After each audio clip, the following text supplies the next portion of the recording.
Break dance চড়েছি। Break dance চড়েছি মানে ওটা কোনটা? আরে ব্রেক ডান্স আছে একটা, রাইট? চারটে করে গাড়ি থাকে। হ্যাঁ, এরকম করতে থাকে, এরকম করতে থাকে না। ইডেনের ওই ইয়ে করা, ওই ছুঁড়ে ফুড়ে ফেলা, আগুন লাগানো। যেটা হয়েছিল, যেটা ওটা ম্যাচটা দেখেনি তারা শুধু ইডেনে যেটা হয়েছিল শুনলে ইডেনকে কলঙ্কিতই বলবে, কিন্তু ম্যাচটা যারা দেখেছে তারা জানে যে ওটা কেন ওই আউটবার্সটা হয়েছিল।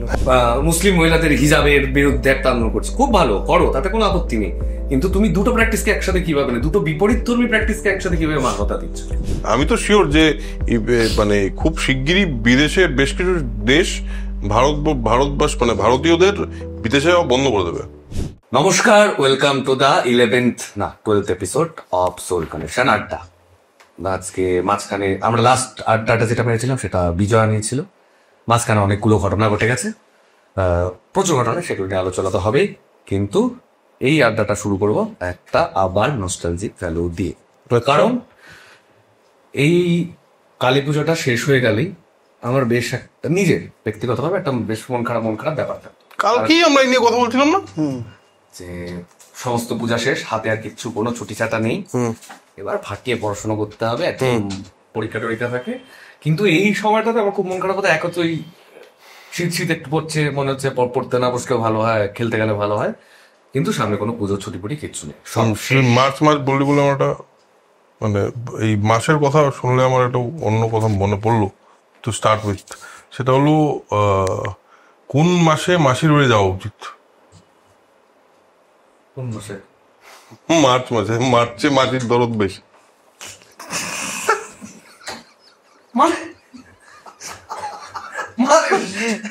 মার্চে মাসির দরদ বেশি শুনিসনি কখনো?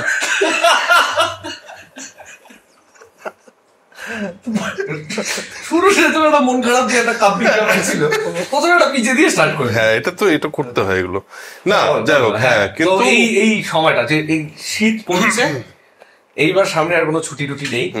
এখন তো মানে আমাদের তো ছুটি মানে এই আর কি, আমাদের 25 তারিখ থেকে 1 তারিখ অব্দি বিভৎস আনন্দ টানন্দ, কিন্তু ছোটবেলায় তেমনটা ছিল না আর কি, যে 1 তারিখ হয়তো একটু ছুটি পেতাম, বাট তার বাদে চোখের সামনে আপাতত কোনো ছুটি নেই।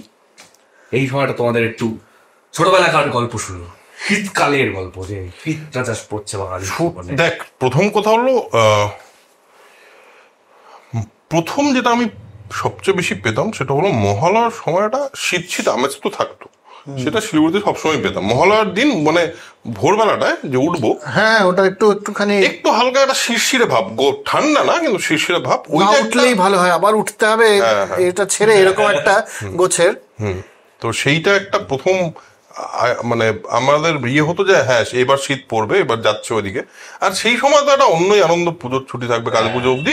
কিন্তু পয়েন্টটা হলো এটাও ঠিক যে দুর্গা পুজোর থেকে কালী পুজোর মাঝখানের যে পড়াশোনাটা, সেটা খুব বিচ্ছিরি টাইপের। কিন্তু মানে ওইটাতে মনে হয় কেন আবার পড়তে যেতে হবে। একটা সুবিধা ছিল যে একটা লক্ষ্মী পুজো এইগুলো করে 1-2 দিন গ্যাপে, যে ঠিক আছে এখন অতটা মানে একটু গা ছাড়া ব্যাপারটা থাকতো। কালী পুজোর পরে আর দেখা যেত না চোখের সামনে, কোনো ছুটি নেই, না কিচ্ছু নেই, ফাঁকা ধুধু প্রান্তর গোছের একটা। এখন হয়ে গেছে, এখন ডিসেম্বরের 25 এখন তো হ্যাঁ মানে নভেম্বর মাসটা মানে যদি একটু, এবার তো আগে, কিন্তু তাও মোটামুটি আমি যা দেখেছি যে দেখ দিওয়ালিতে যে লাইটটা, কালকেই প্রেমাশিসকে বলছে, দিওয়ালিতে যে লাইটটা বাড়িতে লাগানো হয় ওটা কিন্তু নিউ ইয়ারের আগে যায় না, ওটা জানুয়ারি 15-20 তারিখ। হ্যাঁ যখন যায়, তার মানে বাঙালি কিন্তু ওই মানে ওইখান থেকে বেরোতে চায় না, দুর্গাপূজার পর থেকে ওই ফেস্টিভ মোডটা ঢুকে যেতে চায়। ছট পূজা, হ্যাঁ পূজা তো মানে হিন্দু বাঙালি আপন গণেশ পূজা থেকে শুরু হয়। গণেশ পূজা তো যে পরিমাণ আনন্দ, খুবই আমার একটু বেশি আনন্দ হচ্ছে লোকজন, আমার এটাও একটু বক্তব্য। কিন্তু কিন্তু কোনো ব্যাপার নেই, 25 তারিখ থেকে তো পার্শ্বিতে আলো লেগে গেছে কালী পূজার। হ্যাঁ ওটাই থেকে যাবে, ওটাই থেকে যাবে, যিশুর মুখ হয়ে যাবে কালী ঠাকুর। তো বাট আমরা কিন্তু ওটা ধরে নিয়েছি। হ্যাঁ, নীল আলো, হলুদ আলো, লাল আলো, এদের তো আর কোনো ধর্ম নেই। ওরা কি জানে ওরা কালী পুজোর জন্য জ্বলছে নাকি ক্রিসমাসের জন্য জ্বলছে, ওরা ওদের মতো জ্বলে যাচ্ছে সকালে না। কিন্তু হ্যাঁ সেই সময়টা ছোটবেলার কথা যদি বলতে হয়, তাহলে প্রথম কথা হলো আমার শীতকালের কথা হলো, প্রথম যেটা মনে পড়ে সেটা হলো লেপটা কোন দিন বেরোবে এটার একটা ডিসিশন নেওয়া হতো, যে লেপ বের করার মতো সময় এসছে কিনা। এবার তাহলে কি লেপ বেরোবে? না, এখনো না বের করলেও চলে। আর তারপরে কম্বল ব্যাপারটা অত কমন তো ছিল না। আমাদের সময় একটা প্রিকারসার তৈরি হয়েছিল, মানে ইয়ের লেপের, তার আগে একটা প্রিকারসার আছে। প্রথমে হলো চাদর গায়ে দিয়ে শুতে হবে, শুতে হচ্ছে, ফ্যান চালাচ্ছি, একটু একটু ঠান্ডা লাগছে, চাদর গায়ে দিয়ে এটা একটা আছে। তারপরে আমাদের ওখানে বেশ কিছু লোকজন আসা শুরু করলো, পুরোনো শাড়ি পুরোনো চাদর দিয়ে বালাপোষ বানানোর একটা তৈরি হলো, বালাপোষ। এই বালাপোষটা আমাদের আমি আমার জীবনে প্রথম দেখলাম যে তৈরি হতে। বালাপোষটা হলো না লেপ না চাদর, মাঝখানের একটা জায়গা, না কম্বল, একটা মাঝখানের জায়গা, ওটা হলো লেপ বের হওয়ার আগে অব্দি, যে বালাপোষ দিয়ে আর চলছে না। হ্যাঁ, বালাপোষ দিয়ে চলছে না। না, আমার একটা যে মা যেহেতু আসাম থেকে, ওদিকে নর্থ ইস্টের দিকে লাইসাম্পি বলে একটা জিনিস পাওয়া যায়, ওটা সম্ভবত মণিপুরের নয়, সম্ভবত নাগাল্যান্ডের, মানে লাল কালো যেটা, হ্যাঁ লাল কালো চাদর যেটা লাল কালোর মধ্যে, না না না না ওটা নয়, ওটা নয়, ওটা লাইসাম্পি গায়ে দিয়ে শোবার জিনিস। আচ্ছা। ওটা একটা উলের এমনি রোজ থাকে, তার মধ্যে ব্লক ব্লক ব্লক ব্লক সাদা নীল বা সাদা হলুদ এমনি এমনি থাকে। হ্যাঁ, ওটা কম্বলের থেকে একটু কম, কিন্তু না কম্বলের থেকে একটু কম হয় ওটাতে। আর মানে ধর কলকাতায় যেই শীতটা পড়ে তাতে ওই লাইসাম্পিতে হয়ে যায়। কলকাতায় তো লেপ কেন, ওই বালাপোষের একটা অল্টারনেট ভার্সন আর কি। হ্যাঁ, কিন্তু বালাপোষের হ্যাঁ বলতে পারি। লিপ বেরোলে একটা সেই গন্ধটা মনে আছে, হাসখানা হাঁচি হবে, হাঁচি দিতে তো ওটা কি ছাদে নিয়ে, হ্যাঁ, রোদে দেওয়া হবে, রোদে দেওয়া হবে। রোদে দেওয়াটা হলো প্রথম কাজ লেপ বেরোনোর। ওটাকে তো মারা হবে দুম দুম দুম করে, গুচ্ছ ধুলা উড়ে যাচ্ছে। আর কখনো কখনো একটা লেপ পাওয়া যাবে যেটার জন্য বুনকরকে ডাকতেই হবে, বুনকর নয় ধুনকর, তারা এসে ড্যাং ড্যাং করে একটা, ওটা আমার যে কি ফ্যাসিনেটিং লাগতো। হ্যাঁ হ্যাঁ, ওটা যন্ত্রটা কি বলে, কিছু একটা করে, ওটা কি বলে জানি, এটা ধুন করে। কাজটা কি গো? ওটার কাজটা হলো তুলোর মধ্যে ওই যে ওইটা দিলে ওই যে একটা হয়, তুলোগুলো খুলে যায়, তুলোগুলো চেপে যায় তো এমনিতে, ওইগুলো খুলে যায়। আচ্ছা, আওয়াজটা কিন্তু দারুণ লাগে, খারাপ খারাপ ড্যাং ড্যাং করে, ট্রাং ট্রাং ট্রাং ট্রাং এরকম টাইপের আওয়াজ হতো, বিভিন্ন রকম আওয়াজ মনে হয়েছে আমাদের। আর ওটার একটা মুগুরের মতন একটা থাকতো, ওটা দিয়ে এমনি করে ওটাকে করতো, আর আমার জিনিসটা খুব ফ্যাসিনেটিং লাগতো। হ্যাঁ, আর আওয়াজ করতে করতে যেত রাস্তা দিয়ে। আর শীতকালের আরো একটা খুব ইন্টারেস্টিং জিনিস হলো, শীতকালের যে দুপুর, সেইটা কিন্তু আমার মনে হয় মানে বেস্ট টাইম। কিন্তু শীতকালের ভোরটা খুব চাপের, ভোরে ওঠাটা চাপের হয়ে গেল 7-8 পর থেকে আরো বেশি, কারণ তার আগে একটা অপশন ছিল যে তুই শীতকালের ভোরে নাও উঠতে পারিস, বা উঠলেও লেপের তলায় থেকেই থাকা যেতে পারে, হ্যাঁ মুড়ি টুড়ি দিয়ে।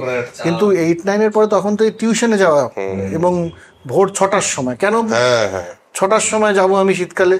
হ্যাঁ, কারণ স্যারের তো স্কুল আছে, পরে স্যারের স্কুল আছে, সকাল সকাল উঠে। আর আমাদের নর্থ বেঙ্গলের ওই ঠান্ডার মধ্যে আমার তো মনে আছে আমি প্রায় বহুটা সাইকেল, মানে হাত, ওখান থেকে আমার প্রথম হাত ছেড়ে মানে হ্যান্ডেলের হাত না ধরে সাইকেল চালানো শেখা। এটা প্রয়োজনীয়তা, লাক্সারি নয় আদৌ। এত ঠান্ডা লাগছে, ওটাকে হাত থেকে গুটিয়ে নিয়ে এবার তুমি সাইকেল নিজের মতো চলো করে নিয়ে, ওটা মানে তখন মুড়তেও পারতাম। হ্যাঁ, ওইটা আমিও পারতাম। আমি হাত ছেড়ে এখনো পারবো, আমি সাইকেল হাত ছেড়ে ধর মানে কাটিয়ে নেওয়া, টার্ন নেওয়া সব করতে পারবো। এখন আমি পারবো কিনা আমি জানি না, আমি এখন পারতাম। আমার একটা স্মৃতি মনে আছে, দুপুর বেলায় খাওয়া দাওয়ার পরে এই একটা পার্টি পেতে মারা সব বসতো, সোয়েটার বানাতো আমাদের, সোয়েটার বানাতো। আর তখন খুব ইন্টারেস্ট ছিল যে আমারটা এক্সাম, মাকে আমি বলে মা আমারটা একটা প্লাস বা শোক ওটা যদি করে দেওয়া যায় তাহলেই বোধহয় জীবনটা অন্যরকম হয়ে যাবে। কি অদ্ভুত একটা মানে কারিগরি ব্যাপারটা। আমি প্রথমে আমি খুব বোঝার চেষ্টা করেছি কি করে ওরকম উল বুনে বুনে বুনে বুনে ডিজাইনও করে তো আবার, মানে সেই তিনখানা উল আছে, এখান থেকে একটু নিচ্ছে, আলাদাই ব্যাপার। গল্প করতে করতে কিন্তু টেকনোলজি আছে, টেকনোলজি। আমি বানানোর চেষ্টা করেছি, কিন্তু আমি বানিয়েছি, ধৈর্য থাকে না। আমি সোজা উল্টো দুটো কাটাই বুনতে পারি, আমি করেছি দুটো, আমিও পারি। কিন্তু আমার মুশকিলটা হলো আমি যেটা সবচেয়ে বড় বানিয়েছিলাম যেটা এতটা এরকম একটা সাইজের হবে, কিন্তু সেটা কোনো কাজে লাগেনি। কিন্তু আরেকটা জিনিস হয়েছিল, যেটা হলো প্রথমে আমি যেটা বুঝতে পারিনি বোনার সময়, সেটা হলো টাইটনেসটা কিভাবে ক্রিয়েট করতে হবে। খুব ঢিলা ঢিলা হয়ে যেত নটস গুলো। আর একটা কিন্তু অদ্ভুত ছিল, দোকানের উপর একটা প্যাচ, কিরকম। আর যারা মানে আমার মাকেও দেখেছি যে যখন বোনের কিরকম একটা অদ্ভুত ফাস্ট বুনে ফেলে। আর ওটার একটা ওই যে ডিজাইন বললি, সেলফ ডিজাইন, যেটা সেলফ ডিজাইনের একটা মানে একটা তো হচ্ছে প্লাস চিহ্ন টিহ্ন দেওয়া, সেটা তো হচ্ছে উল তখন কোন উল লাগাচ্ছে, অন্য কালারের উল লাগিয়ে। আর একটা হচ্ছে সেলফ ডিজাইন, ওটার মধ্যে অনেক কিছু হতো, শেকলের মতো হয়ে গেল ইত্যাদি বিভিন্ন রকম ছিল। সেগুলোর একটা মানে সূত্র ছিল আর কি, তিনটে সোজা একটা উল্টো, হ্যাঁ তারপরেরটা দেবে তুমি তিনটে, দুটো উল্টো একটা সোজা, এরকম টাইপের। তো আমার মনে আছে ওগুলো মার আবার একজন ছিল, তার কাছে জিজ্ঞেস, বুলু পিসি ছিলেন মার হচ্ছে মেন্টার এদিকে দিয়ে, হ্যাঁ তাকে কি ফোন তো না, তার কাছে গিয়ে এরকম একটা করতে চাইছি, কিভাবে করতে সে বলে দিল এইভাবে করো তাহলে পরে এটা হবে। আর আমাদের এইখানেই আমাদের ওয়ার্ক এডুকেশনে আমাদেরকে তোদের আমার মনে হয় তোরাও শিখেছিস, সেলাই শিখেছিস? না আমি ওয়ার্ক এডুকেশন। ও আচ্ছা, হেম, রান এইসব শিখেছিস? না। এই কি 9-10 কি তোর অ্যাডিশনাল ওয়ার্ক এডুকেশন নিয়েছিস? না না 9-10 না, তার আগে 7-8 7-8 আমাদের সাবান, কালি এইসব না, আমাদের তো হেম রান। রান হলো একটা এই যে এরকম যে বেসিক ইয়েটা, বেসিক সেলাইটা। আর হেম হলো তার মধ্যে আবার মানে প্যাচ থাকে। আমি এখনো চাইলে করতে পারবো হয়তো, কিন্তু ওই আর কি এখনো সেলাই তারপর আর কোনদিন করা হয়নি। শীতকালে সকালে ফিটল মানে ভোর দুপুরটাই অ্যাকচুয়ালি সবচেয়ে ভালো শীতকালের। আর অদ্ভুত আমার সবচেয়ে শীতকালের ফ্যাসিনেটিং লাগে সবজির গন্ধ। এখন আর পাওয়া যায় না ওটা, এখন না, খুব একদম যে পাওয়া যায় না তা নয়, তুই ফুলকপি সারা বছরই পাবি। ওই সময় শীতকালের ফুলকপির মধ্যে একটা ব্যাপার আছে। সে তো বটেই, সে পালং শাক সারা বছর পাওয়া যায় এখন। আর ওই একটা দেখবি যদি ঢুকিস বাজারে শীতকালে একটা সুন্দর একটা ফ্রেশ গন্ধ পাওয়া যায়। হ্যাঁ সেই গন্ধটা আমার খুব ফ্যাসিনেটিং। যেমন শীতকালের ধনেপাতা, হ্যাঁ ওটা আলাদা, শীতকালের বাঁধাকপি আলাদাই টেস্ট, আলাদাই গন্ধ হয়। সেগুলো তো ঠিক আছে, সেগুলো তো হয়। আমার খুব মনে পড়ে শীতকালের ওই খাওয়া দাওয়াটা হয়ে যাওয়ার পর একটা অদ্ভুত ঠান্ডা লাগে ভাত খাওয়ার পর, তারপরে না টুকুস করে একটা লেপে নিচে ঢোকার একটা মানে ওই আনন্দটা রাত্রিবেলাতেও হতো না, যে দিনের বেলা কিছুই না হয়তো ঘুমানো হবে না। আরেকটা জিনিস আমার খুব মনে পড়ে, সেটা হলো সবাই মিলে বসে আছে শীতকালের দুপুরে, অনেক আমাদের বাড়িতে আত্মীয় স্বজন সবাই মিলে, এবং সবার পা লেপের নিচে সবাই মিলে গল্প হচ্ছে, অনেকগুলো ইয়ে আছে, ওটা হেভি লাগতো। ওটা কিন্তু দুপুর থেকে বিকেলের আড্ডা। আমাদের তো কমলা লেবু খাই, মানে খেতে খাওয়ার পর সবাই বেরিয়ে যায় কমলা লেবু খেতে খেতে বৈঠকি আর মাঠের মধ্যে বসে, মানে আমাদের বাড়ির সামনে একটা মাঠ ছিল বাড়ির মধ্যেই আর কি, এখন ওটাকে লন বলবি, তখন আমরা মাঠই বলতাম। তো ওখানে বসে সমস্ত মা কাকিমা জেঠিমা সবাই মিলে গল্প করছে, পাড়ার কেউ বাইরের মাঠটা। তো আমার উল্টো ছিল, আমাকে একদম ছোটবেলায় ঘুম পাড়িয়ে দিত কেন যেন, দুপুরে ঘুমোতে হবে, নইলে রাতে তাড়াতাড়ি ঘুমিয়ে পড়বো বোধহয়, এরকম একটা কোনো সূত্র ছিল আর কি। দুপুরে আর আমার তখন এত বিরক্তি লাগতো যে আমি তো ওখানে যেতে চাইছি, কমলা লেবু খাবো, গল্প গুজব, মাঝখানে ছোটাছুটি করবো, দুপুরবেলায় রোদটা আমার চাই, আর আমাকে ঘুম পাড়িয়ে রাখতে চাইছে, আমি কিছুতেই ঘুমাবো না। তারপরে জোর করে শুয়েছে, একটা মিনু বলে একটা মেয়ে ছিল, ওর ওপরে ভার ছিল আমাকে দেখাশোনা করার, সে এসে মাঝে মাঝে দেখে যাচ্ছে চোখ পিটপিট করছে কিনা, চোখ পিটপিট করলে গিয়ে কাকিমা ওর কিন্তু চোখ পিটপিট, ও কিন্তু ঘুমায়নি, তখন এসে আবার একটা বকা। এই করতে করতে আমি এই মানে না ঘুমিয়ে, এই যে অভিনয় একটা যে না ঘুমিয়ে কিন্তু লোকের মনে হবে ঘুমিয়ে আছে, যেটাকে মটকা মেরে পড়ে থাকা মানে সেটাতে আমি কিন্তু রীতিমতো একটা বেশ পিএইচডি লেভেলের ছিল আর কি। কারণ অনেক রকম টেস্ট হতো। আমি পরে দাদা ছিল, তো দাদা যেদিন বাড়িতে আছে সেদিন তো ভাইয়ের অত্যাচারের মানে দায়িত্বটা তো দাদাকেই নিতে হয়। সে কোনোভাবে যে আসলে ঘুমিয়েছে কিনা খোঁচা দিচ্ছে, একদম বাচ্চাদের আমরা করি না, ঘুমোলে পরে কিন্তু আঙুল নড়ছে না যখন আঙুল, তার মানে ঘুমোয়। আমার মনে আছে, আমার একটাই ইনসিডেন্ট মনে আছে, আমাদেরই এরকম কাজিনদের মধ্যে একজন, আমাদের এক দাদা জিজ্ঞেস করেছিল কে কে ঘুমিয়েছে হাত তোলো, এবার কিছু বাচ্চা হাত তুলে ফেলেছিল। আমার মনে আছে আমি মটকা মেরেই ছিলাম, কিন্তু আমি হাত তুলিনি। হ্যাঁ, এগুলো ধীরে ধীরে তারপরে তার হাত তুলে এমনি করে দিচ্ছে, পড়ে যাচ্ছে। এবার অ্যাকচুয়ালি প্রথম দিকে আমি এটা করে তুলে দিচ্ছি যখন, এটুকু বুদ্ধি হয়েছে, পড়ে যদি যায় তার মানে হচ্ছে অসাড় হয়ে ঘুমোচ্ছে।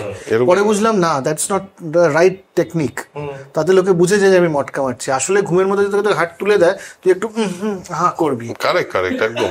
তো এই লেভেলের আমার একটা ছিল যে একটা সময় স্কিলটা ওখানে ডেভেলপ করেছিল। একটা সময় কিন্তু আমি ব্যাপারটা পারফেক্ট করে চলেছিলাম আরটা, যে অ্যাকচুয়ালি মা এসেও বুঝতে পারছে না যে আমি আসলে ঘুমিয়েছি না ঘুমোইনি। বাবা বিরাট ভালো। আমার একটা ছিল খুব, যে আমার 9-10 এর পর দাদার সোয়েটার আমাকে দিত, হ্যাঁ হ্যাঁ এইটাতে যে আমার কি খারাপ লাগতো যে আরে সবার সোয়েটার হচ্ছে, সব বন্ধুদের নতুন সোয়েটার পরে বেরোবে, আমি সেই দাদার একটা পুরনো দিনের এইটা আর জামা কাপড়ও মাঝে মধ্যে দিয়ে দিত। আমাদের ওখানে একটা জিনিস বলি, অনেকেই রিলেট করে, এখনো আছে, সেটা হলো একটা কি মার্কেট, ভুটানি মার্কেট। হ্যাঁ, যেটা বসে শুধু তো সেই ভুটান বাজারে আমরা যেতাম সোয়েটার কিনতে। সেই সোয়েটার কেনার কিন্তু একটা আলাদাই ব্যাপার ছিল, যে প্রতি বছর তো হবে না ওটা, প্রতি বছর তো হবে না ওটা, মানে হয়তো 2 বছর পরে একবার, মানে একটা সোয়েটার 2 বছর মানে মিনিমাম, মানে ওটা তো হলো ভালোই আছে আরেকটা কিনে দিই আর কি। হ্যাঁ এরকম। এখন তো বিরাট জায়গায় চলে গেছে, ওই মিত্র নার্সিং হোমের সামনে যেটা। হ্যাঁ হ্যাঁ হ্যাঁ। খুব এখন তো। আচ্ছা, আমাদের ওখানে কোচবিহারে শীতের আরেকটা আকর্ষণ ছিল। ভুটিয়া মার্কেট, ভুটান মার্কেট না, ভুটিয়া মার্কেট। ইনফ্যাক্ট তোরা যে বলছিস তাতে আমি রিলেট করতে পারছি না, কারণ আমার মাথায় চলছিল যে হ্যাঁ দিওয়ালির পরে মানে কালী পুজোর পরে ততটা খারাপ লাগতো না। তার কারণ আছে একটা, কোচবিহারে রাসমেলা আসতো। ও ইয়েস ইয়েস, যেটা শুরু হয় হচ্ছে 15 দিন পর, কালী পুজো শেষ হওয়ার 15 দিন পর রাসমেলা শুরু হয়।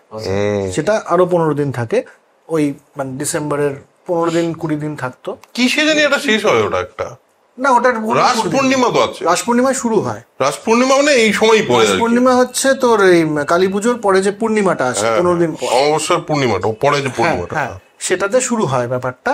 তারপরে ওটা চলতো 15 দিন 20 দিন চলতো। সেটার একটা বিরাট আকর্ষণ। কুচবিহার বিরাট করে হয় না, মানে গোটা। আরে হ্যাঁ বিরাট বিরাট, খুব বড় রাস, তুই কোনোদিনও আসিস? রাসমেলার একটা বিরাট আকর্ষণ ছিল। আর আমাদের আরো মজাদার ছিল, আমাদের স্কুলটা একদম রাসমেলার ভেতরে, মানে যে মাঠে হতো তার অপোজিটে আমাদের স্কুল। আর রাস্তাটা যে মেলায় যাবার পুরো রাস্তাটার দুদিকে দোকান টোকান মিলে সমস্ত ব্যাপারটা, আমাদের স্কুলে যেতে গেলে পরে মেলায় না ঢুকে গেলে হবে না আর কি। তো সেটার একটা বিরাট আকর্ষণ ছিল ছোটবেলা তো এমনি যাওয়া, পরে যখন স্কুল হলো তখন আর ওই সময় স্ট্রিক্ট ছিল যে মানে টিফিন পিরিয়ডে আর কি, রিসেস পিরিয়ডে স্কুল থেকে বেরোনো যাবে না। একটু বড় হয়ে যখন পাখা গজালো তখন টুক করে বেরিয়ে যেতাম আমরা, একটু মেলা ঘুরে আসি। তো ওটার একটা বিরাট আকর্ষণ ছিল। আর স্কুল থেকে ওই সার্কাস আসতো, সেটা একদম স্কুলের এইটা একটা ভালো জিনিস বললি, সার্কাস। সার্কাস, সেখানে ওই বাঘ টাঘ তখন তো ছিল, ডাক, বাঘের ডাক, এসব। মানে সবচেয়ে আমার দুঃখজনক জীবনের অনুভূতির গুলোর মধ্যে একটা হচ্ছে, আমি টেস্ট পরীক্ষা দিচ্ছি, বোধহয় ক্লাস 10-এর টেস্ট পরীক্ষা দিচ্ছি, আর বাঘের ডাক শুনতে পাচ্ছি। হাতি আর বাঘের ডাক সার্কাসের ওখান থেকে ডাক দিচ্ছে, আর আমার টেস্ট পরীক্ষা চলছে। তুই ভাবতে পারিস মানে কতটা দুঃখ মানুষের জীবনে হতে পারে যে ওখানে যেতে পারছি না। এভলিউশনকে দোষ দিচ্ছ তুমি, বাঘের ডাক এটাই তো শোনার কথা ছিল আমাদের, এখন বসে পরীক্ষা দিচ্ছি, কি দরকার ছিল? তো শেষ হলেই সঙ্গে সঙ্গে তার পরের দিন। আর তখন লোকে দেখতো, আমার মনে আছে একটা কি সার্কাস এসেছিল, আমরা 3 দিনের দিন টিকিট পেলাম, 2 দিন টিকিট পাওয়া গেল না। সার্কাস দেখতে যাওয়া, Ajanta circus, Apollo circus, empire, আমি খুব এম্পায়ার সার্কাস, মদকা কুয়া দেখি, সেই দিকের আওয়াজটা করে ঘুরছে ঘুরছে ঘুরছে। সার্কাস কিন্তু হেভি লাগে, হেভি সার্কাস ব্যাপারটাই খুব ভালো। আর ছোটবেলার মেলা ব্যাপারটাও খুব ভালো, ট্রাপিজের খেলা। কতদিন মেলা দেখিনি, তাই ভাবছি। তোরা নাগরদোলা চড়তে? নাগরদোলাটা আমি চড়তাম না, বড় নাগরদোলাটা, বাট ওই যে ওই একটা এরকম ঘুরতো, রাশিয়ান কি এক বাঁকা হয়েছে না করে তো একটু, হ্যাঁ হ্যাঁ একটু ব্যাকা হয়ে পড়ে, হ্যাঁ প্লেনের মতো থাকতো, প্লেনের মতো কেবিন থাকতো না, ওটা সোজা ঘুরতো, সোজাই ঘুরতো, প্লেন থাকতো, প্লেনের মতো এরকম একটা বানানো থাকতো, দুদিকে আবার পাখা থাকতো, টানা থাকতো। তো ওটাতে মনে হতো প্লেনে বসলাম, তো ওটাতে বসে সামনে একটা ইয়ে ছিল, ওটা প্রচন্ড জোরে ঘুরতো, প্রচন্ড জোরে ঘুরতো। মানে আমি তো এখন ভাবি যে সেফটি মেজার ফেজার কিছু ছিল বোধহয় না, যে কোনো পয়েন্টে উড়ে পড়ে যেতে পারতাম। আর ওটাতে না কি হতো, এত জোরে মানে সেন্ট্রিফিউগাল ফোর্সের জন্য এইরকম হয়ে যেত ব্যাপারটা, সাইডে চলে যেত, বুঝলি তো? ওইটাই হেভি মজা লাগতো, ওইটাই আনন্দ।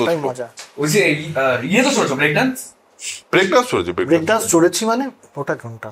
আরে ব্রেক ডান্স আছে একটা, রাইট, 4টে করে গাড়ি থাকে, হ্যাঁ এরকম করতে থাকে, এরকম করতে থাকে, মানে ওটা হচ্ছে ব্যাপারটা ঘুরবে। এবার 4টে গাড়িও তোমার কোনো ঠিক নেই কোন দিকে মালটা ঘুরে যাবে। এই গাড়িটা এরকমও ঘুরতে পারে, মানে নিচে জাস্ট এ লাগিয়ে দিয়েছে আর বল বিয়ারিং, দুটো গোল আর কি, একটা গোল ক্লকওয়াইজ করছে, একটা গোল ক্লকওয়াইজ করছে। সেইটার জন্য ব্যাপারটা আমাদের আরে এরকম এরকম এরকম এরকম করতে ও রাইট রাইট রাইট, হ্যাঁ একটা স্টেজের মতন থাকতো, তার উপরে ঘুরতো। ওটা আমার ফেভারিট ছিল, একটু বেকা। খুব ভালো লাগে। একটু বাঁকা, আর ওটার মধ্যে যারা ওদের কমিটির লোক, কমিটি মানে যারা চালাচ্ছে, তাদের মধ্যে একজন আবার হিরো থাকতো, সে আবার স্টেজের উপরে দাঁড়িয়ে দাঁড়িয়ে বেঁকে বেঁকে হাঁটতো। এটা ঘুরতে পারলে পরে সত্যি হিরো আমার এক হওয়া যায়। বন্ধু একটা মেয়েকে just দেখাবে বলে, যে ও তো অনেক বড় লেভেলে চলে গেছে ব্রেক ডান্সে, ওই মাঝখানে দাঁড়িয়ে ছিল, একবার গোটাটা ঘুরেছে, 40 টাকা দিতে হয়েছিল বোধহয় ওকে, হ্যাঁ দাঁড়িয়ে ওই আছে। বাঁকা হয়ে দাঁড়ানো। এটাই তো দরকার জীবনে, এরকম হয়তো মেয়েরা পটে যায়। কত ধারণা ছিল মেলাতে এই জিলেপি খাওয়া। তোদের তো খাওয়াতে পারলাম না, আর এখন পারবি কিনা? আমাদের রাসমেলায় ভ্যাটাগুড়ির জিলিপি ছিল, কোচবিহারের কেউ যদি দেখেন সে রিলেট করবেন, বলবেন তো কমেন্টে এখনো কম কোয়ালিটিটা এখনো কোনো আছে কিনা। ভ্যাটাগুড়ির জিলিপি আর সারা পৃথিবীতে কোথাও পাইনি, এত জায়গায় জিলিপি খেয়েছি, কি ভালো, ও হো অমৃতের মতো, যেটা অর্ধেকটা নস্টালজিয়া, বাকিটা কিন্তু ভালো টেস্ট আসলেই। বানেশ্বরের মিষ্টি একটা দোকান আছে বানেশ্বরে, ঠিক ইয়েটার মধ্যে ঢোকার সময়, ওই কচ্ছপের ওইটা মন্দিরের দিকে ঢোকার সময় মোড়ে, না কোচবিহার থেকে একটু দূরে।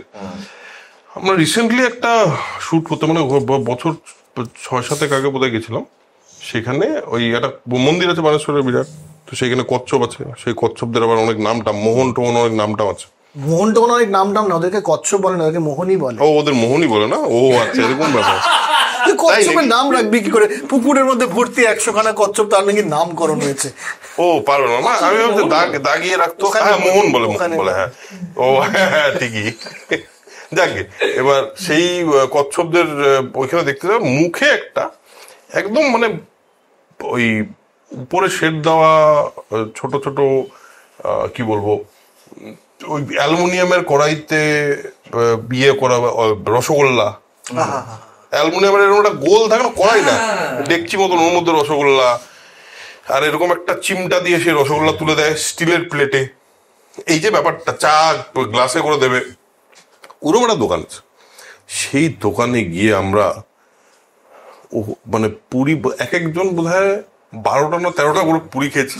খেতে কি ভালো হয়, আর ওই তরকারিটা মানে ডাল তরকারি যেটা, ও বাপরে, আর তারপরে মিষ্টি, মানে ওইখানকার কি বলতো একদম মানে তখনই বানিয়েছে তো, ফ্রেশ তো একদম পুরো ব্যাপারটা, না বলতে বলতে জিভে জল চলে আসলো আমার, রাম চমচম, ওফ চমচম, আলাদাই ব্যাপার। যাকে কোথা থেকে কোথায় চলে যাই আমরা, না লাটাগুড়ির চমচম খুব খুব ভালো বানাতো, খুব বিখ্যাত হয়েছে ও। ওইটা আরেকটা চমচম কোথাকার জন্য বিখ্যাত ছিল, আমি শক্তিগড়ের ল্যাংচা খেলাম।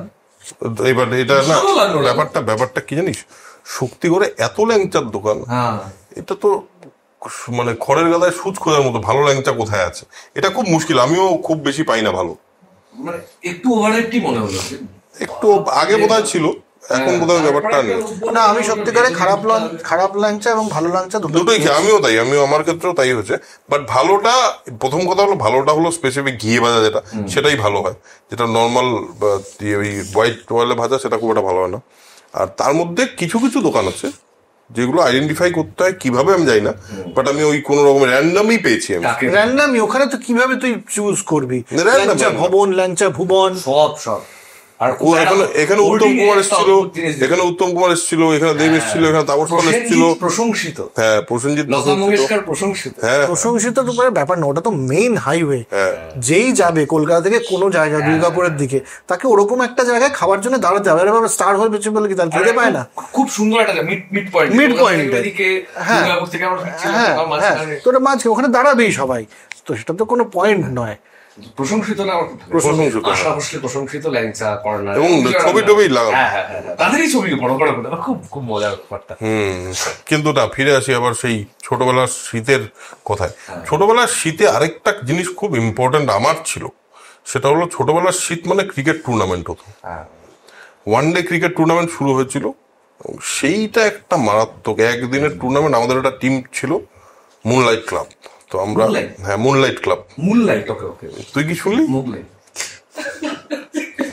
এত খেতে ভালোবাসি একটা ক্লাবের মুনলাইট ক্লাব, আজকে তো মোগলাই নাম যদি রাখিস, মোগলাই ক্লাবের এমনি ব্যান্ড, হ্যাঁ সত্যি তো আমরা মুনলাইট ক্লাব হয়ে খেলতাম, অনেক সময় হায়ার টায়ার করতে হতো, প্লেয়ার টায়ার অনেক ব্যাপার ছিল। হ্যাঁ, তা ইনফ্যাক্ট কোনো কোনো সময় তো অর্গানাইজও করেছি, মানে একটা তো ওয়ান ডে ফুটবল টুর্নামেন্ট আমরা তিন বন্ধু মিলে অর্গানাইজ করেছিলাম বাবুপাড়া বয়েজ ক্লাবের মাঠে, আমার ছোট গোল হাইটের নিয়ে। ওইটা হলো বর্ষাকালে, ওইটা আলাদা। তো শীতকালে ক্রিকেটটার একটা মজা খুবই চলে আসতো, আর তার মধ্যে আমার কিছু মাঝে মাঝে খেলাও থাকতো টুকটাক, মানে শীতকালে ফিক্সচার বেশি থাকতো। তুমি গেম খেলতে? না, বি ডিভিশন খেলতাম। তুমি? কোথায়? ও বাবা।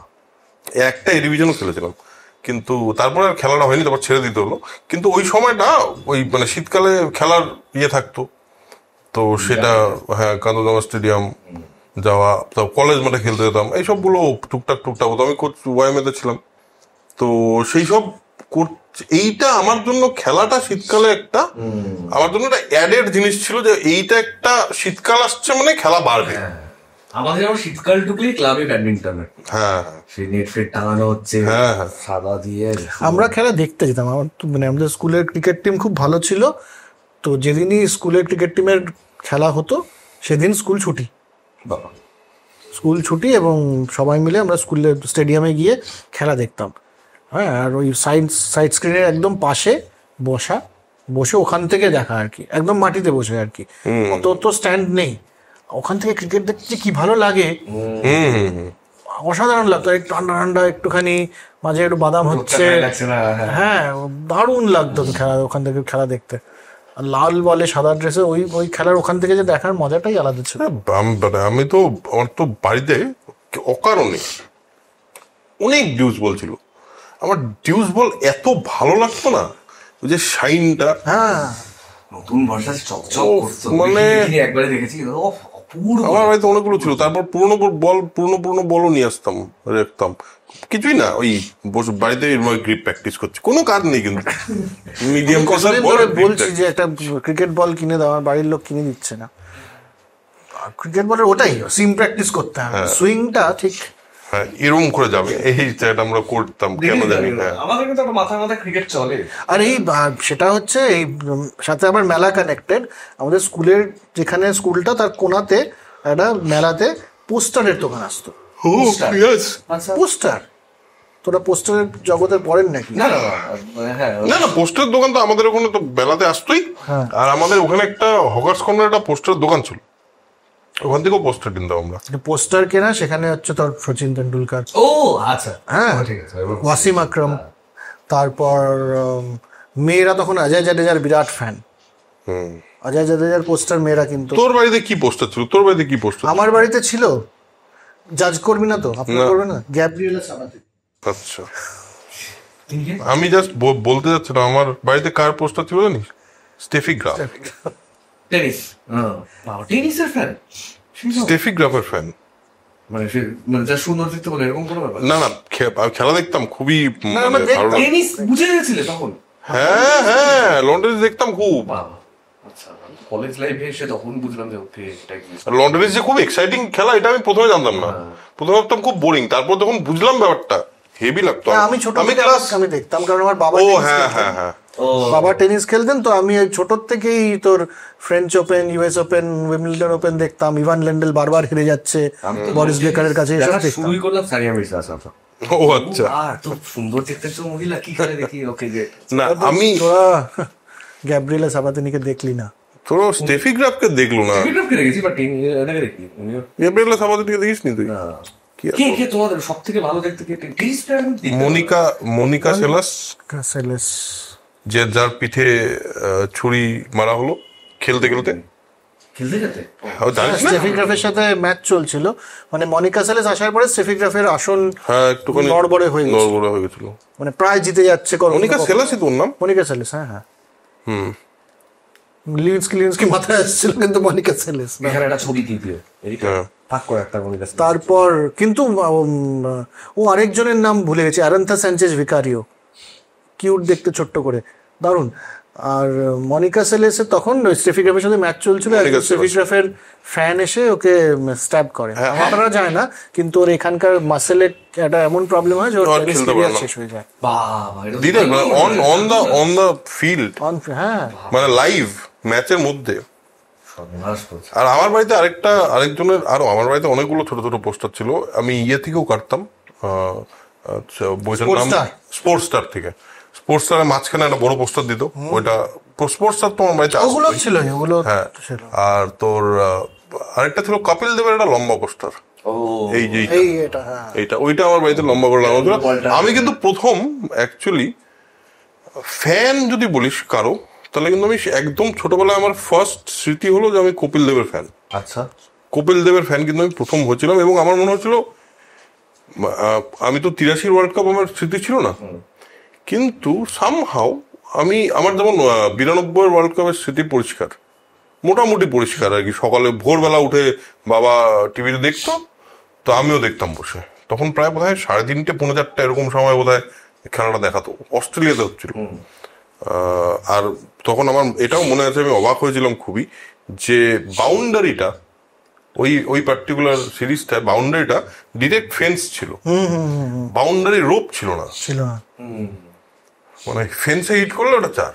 তো সেই সিরিজে আমার কপিল দেবকে দেখে হেভি লেগেছিল। তার আগেও কপিল দেবের খেলা কিছু দেখে, ডার্ক ব্লু জার্সি যেটা ইন্ডিয়া, ডার্ক ব্লু জার্সি যেটা না, যে ডার্ক ব্লু জার্সিটা পরের বার, তার আগেরটা হলো লাইট ব্লু জার্সি।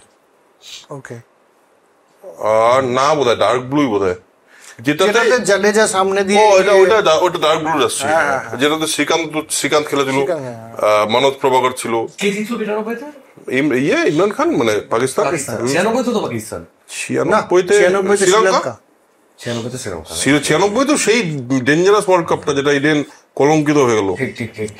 মানে কে কলঙ্কিত, ইডেন কেন কলঙ্কিত জানি না, ইন্ডিয়া টিমের কলঙ্কিত হওয়া উচিত। হ্যাঁ হ্যাঁ, না ইডেনের ওই করা, ওই ছুঁড়ে ফুড়ে ফেলা, আগুন লাগানো, যেটা হয়েছিল, যেটা ওটা ম্যাচটা দেখেনি তারা শুধু ইডেনে যেটা হয়েছিল শুনলে ইডেনকে কলঙ্কিতই বলবে, কিন্তু ম্যাচটা যারা দেখেছে তারা জানে যে ওটা কেন ওই আউটবাস্টটা হয়েছিল। হ্যাঁ, আর ওটা খুব পরিষ্কার ভাবে বোঝা যাচ্ছিল, এবং পরেও তো সেটা মোটামুটি প্রায় প্রমাণিত হয়ে গেছে যে দ্যাট মাচ ওয়াজ ফিক্সড।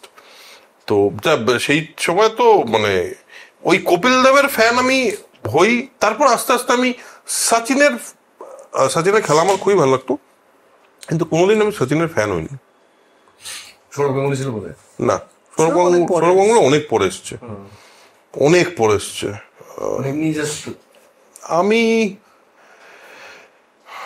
আমার সামহাও আমি জানি না কেন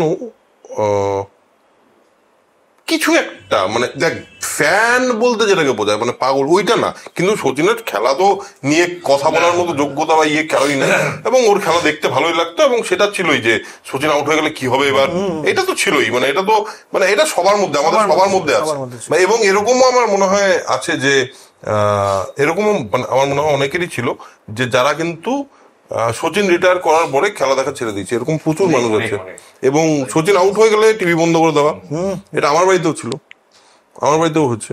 আচ্ছা, তারপরের দিকে যদি আমি ফ্যান কারো হয়ে থাকি, সেটা একমাত্র শাহরুখ খান। সৌরভ গাঙ্গুলি নয়, সৌরভ গাঙ্গুলি আমি ফ্যান ছিলাম না, আমার খুব অ্যাডমায়ার করতাম প্রচন্ড।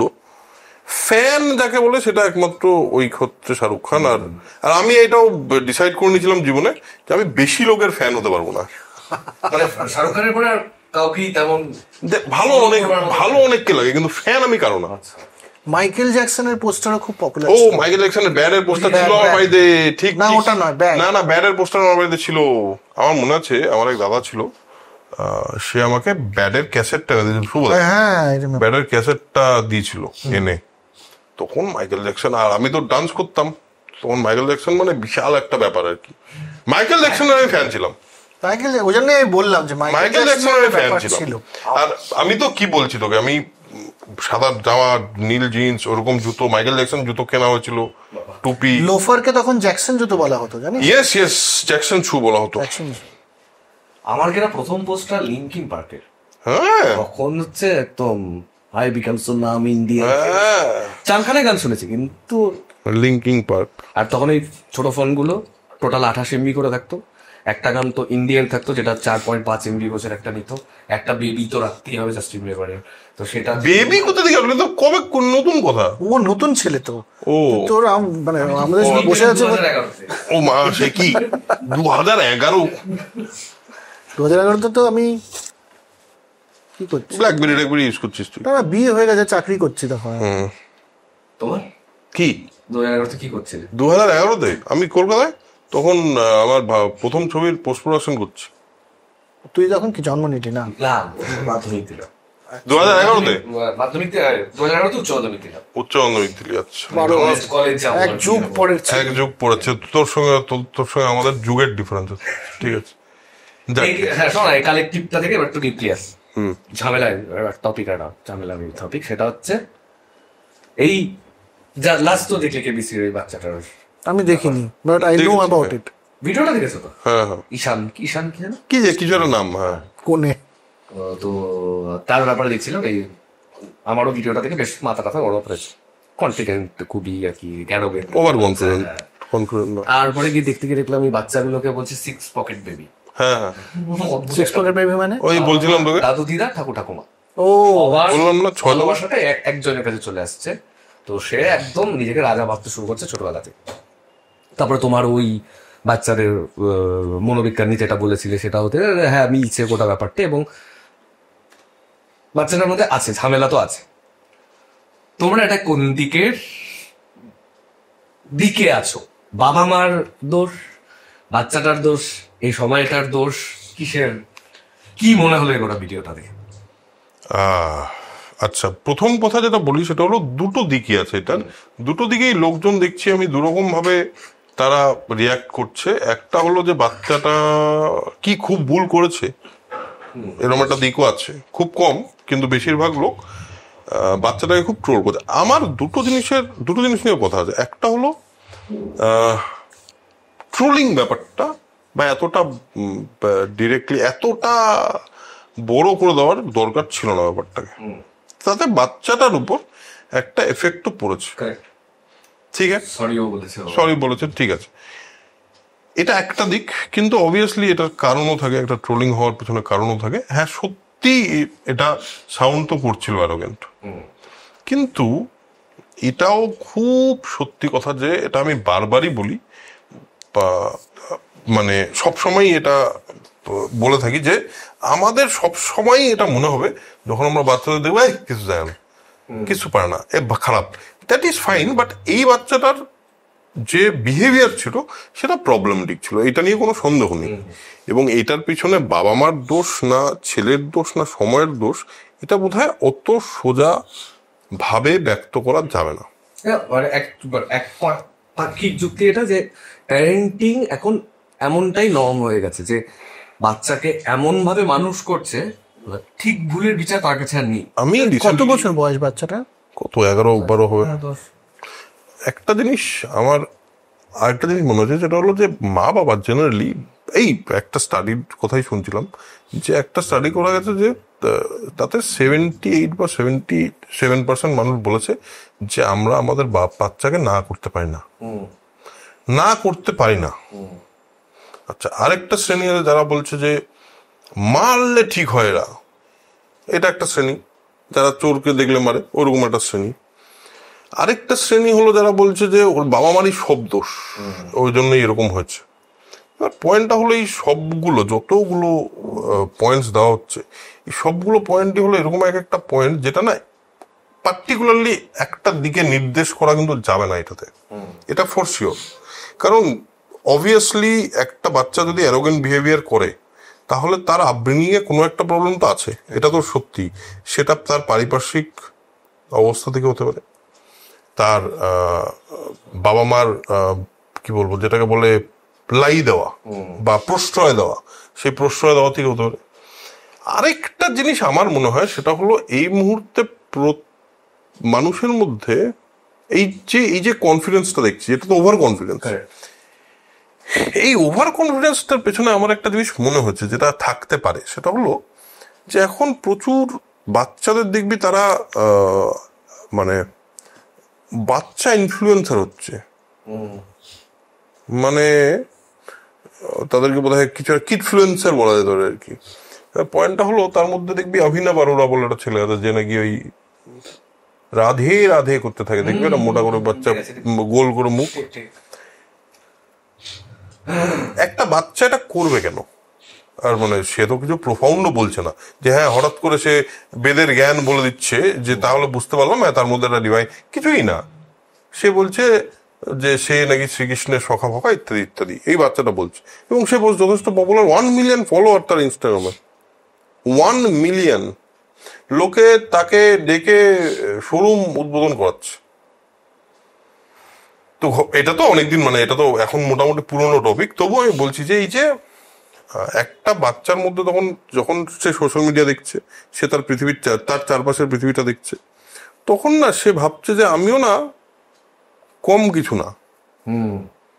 তো তখন তার অমিতাভ বচ্চন, যে অমিতাভ বচ্চন, ওকে যে সম্মানটা দিতে হয়, বা একজন যে কোনো বয়স্ক ভদ্রলোক, সে অমিতাভ বচ্চন হোক বা যেই হোক, যে নাকি তোমার সঙ্গে কোনো খারাপ ব্যবহার করেনি, তাকে যে সম্মান দিতে হয়, এই আইডিয়াটাই আমার মনে হয় অনেক বেশি তার তলানিতে চলে গেছে। তার কারণ তার মনে হচ্ছে যে আমাকে সবসময় আমাকে একটু দেখাতে হবে, বাইরের ওয়ার্ল্ডে প্রজেক্ট করতে হবে।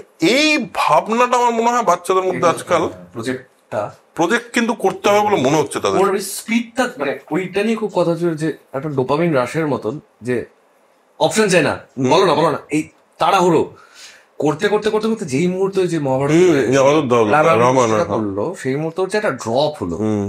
ওর মুখ চোখে বোঝা যাচ্ছে যে এইটাও মেনে নিতে পারছে, এই এখন ওর হেরে যাওয়াটা। এবার এইটা তো সবচেয়ে বড় প্রবলেম না, এটা আমি বারবারই বলি, সেটা হলো মানুষ তো পেরেন্টসরা বাচ্চাদের তো হেরে যাওয়া শেখায় না, যে তুমি যে ফল করতে পারো, তুমি যে ফেল করতে পারো, এটা তো শেখায় না। কিন্তু লাইফ তো তাই করবে, লাইফ তো অবভিয়াসলি সবসময় তাই দেবে। এইটা তো একটা বড় প্যারেন্টিং এর ফল্টই বলতে পারিস। আর এই যে 6 পকেটটা হয়েছে, এটা তো সত্যি, এটা একটা পয়েন্টে খুবই বেশি প্রিভিলেজড মনে হয় নিজেকে।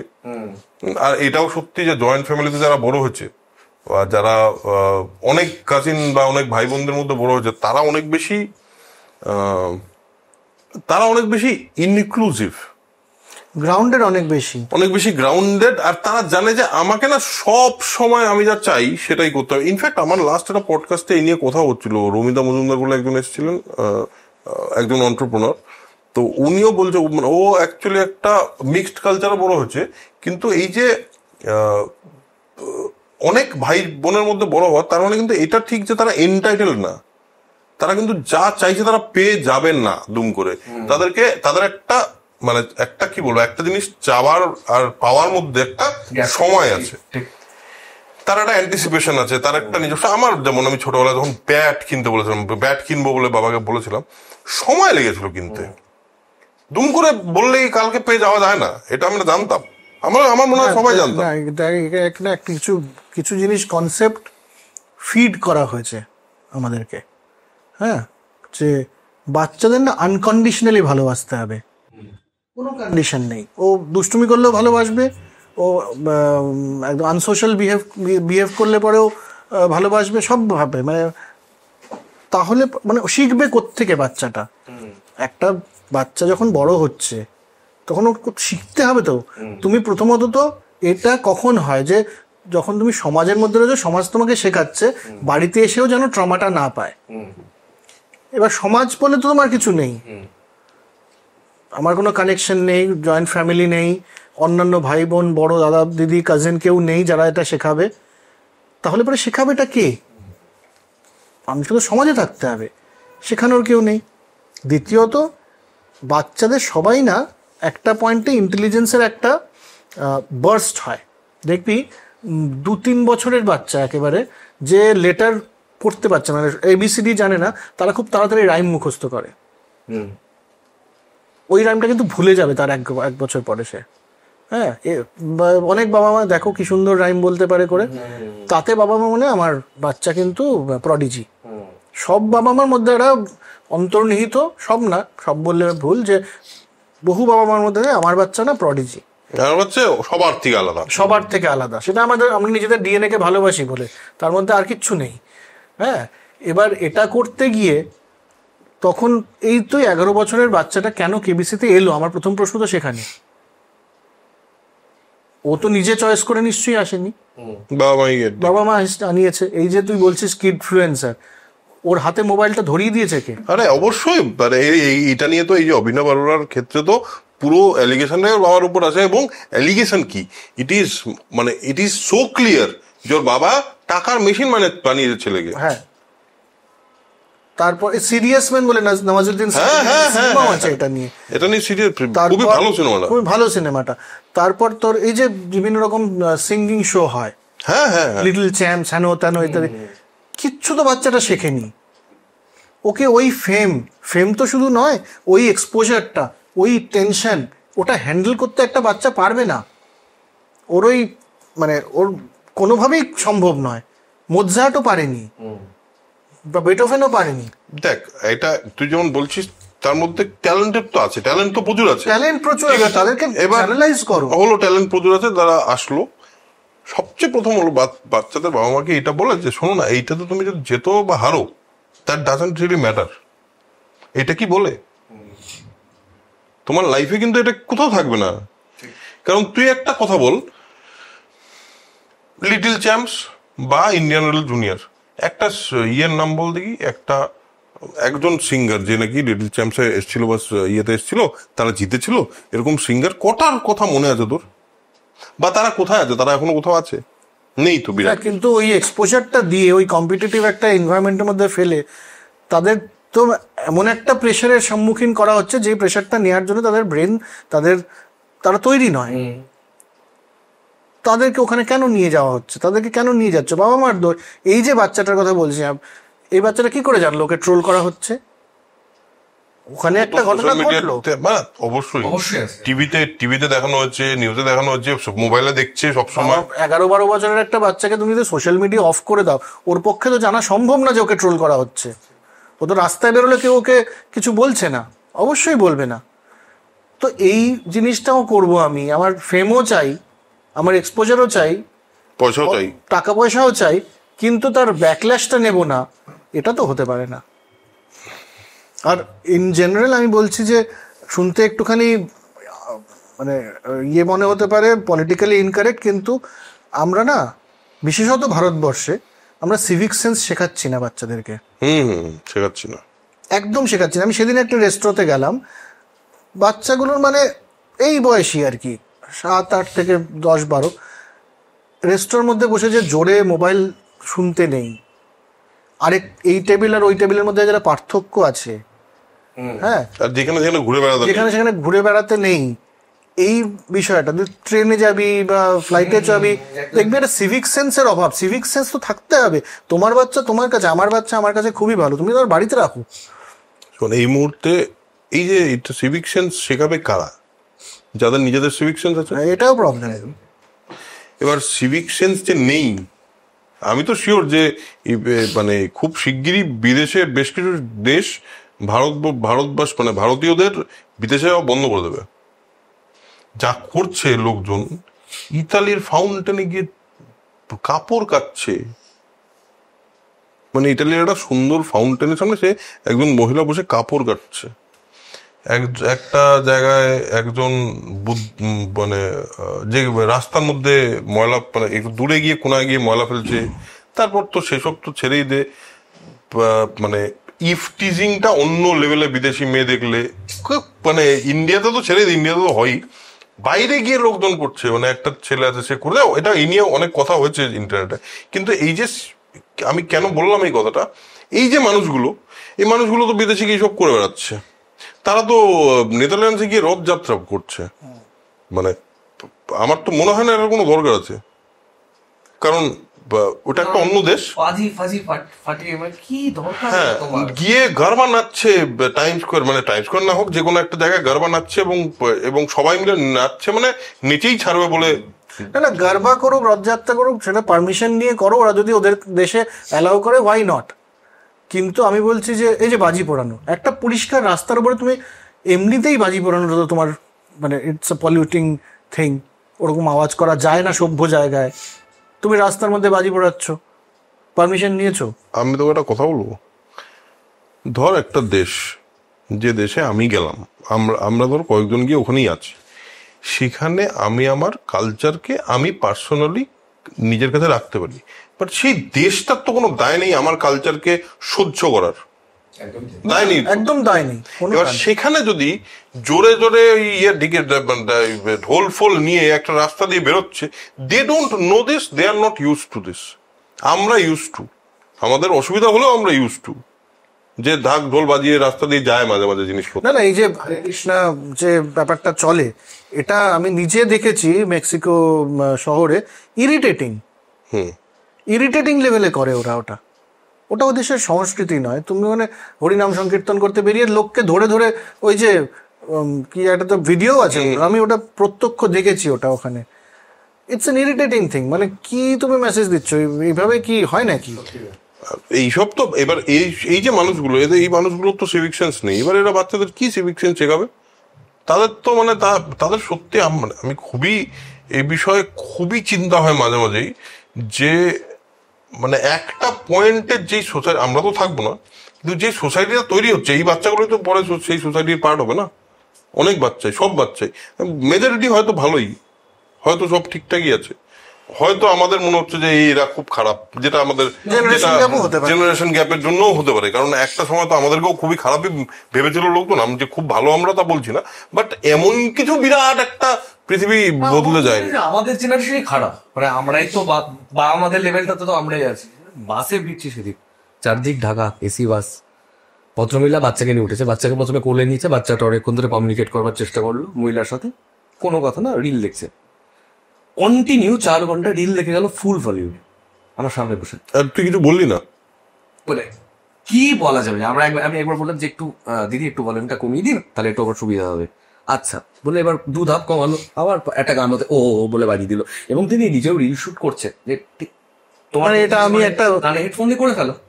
এবার একে তো বাচ্চাটাকে টাইম দিচ্ছে না, খানিকক্ষণ পরে গেলো বাচ্চাটা কেন করলো, হেডফোন গুলো বাচ্চাটার কানে ধরিয়ে দিল।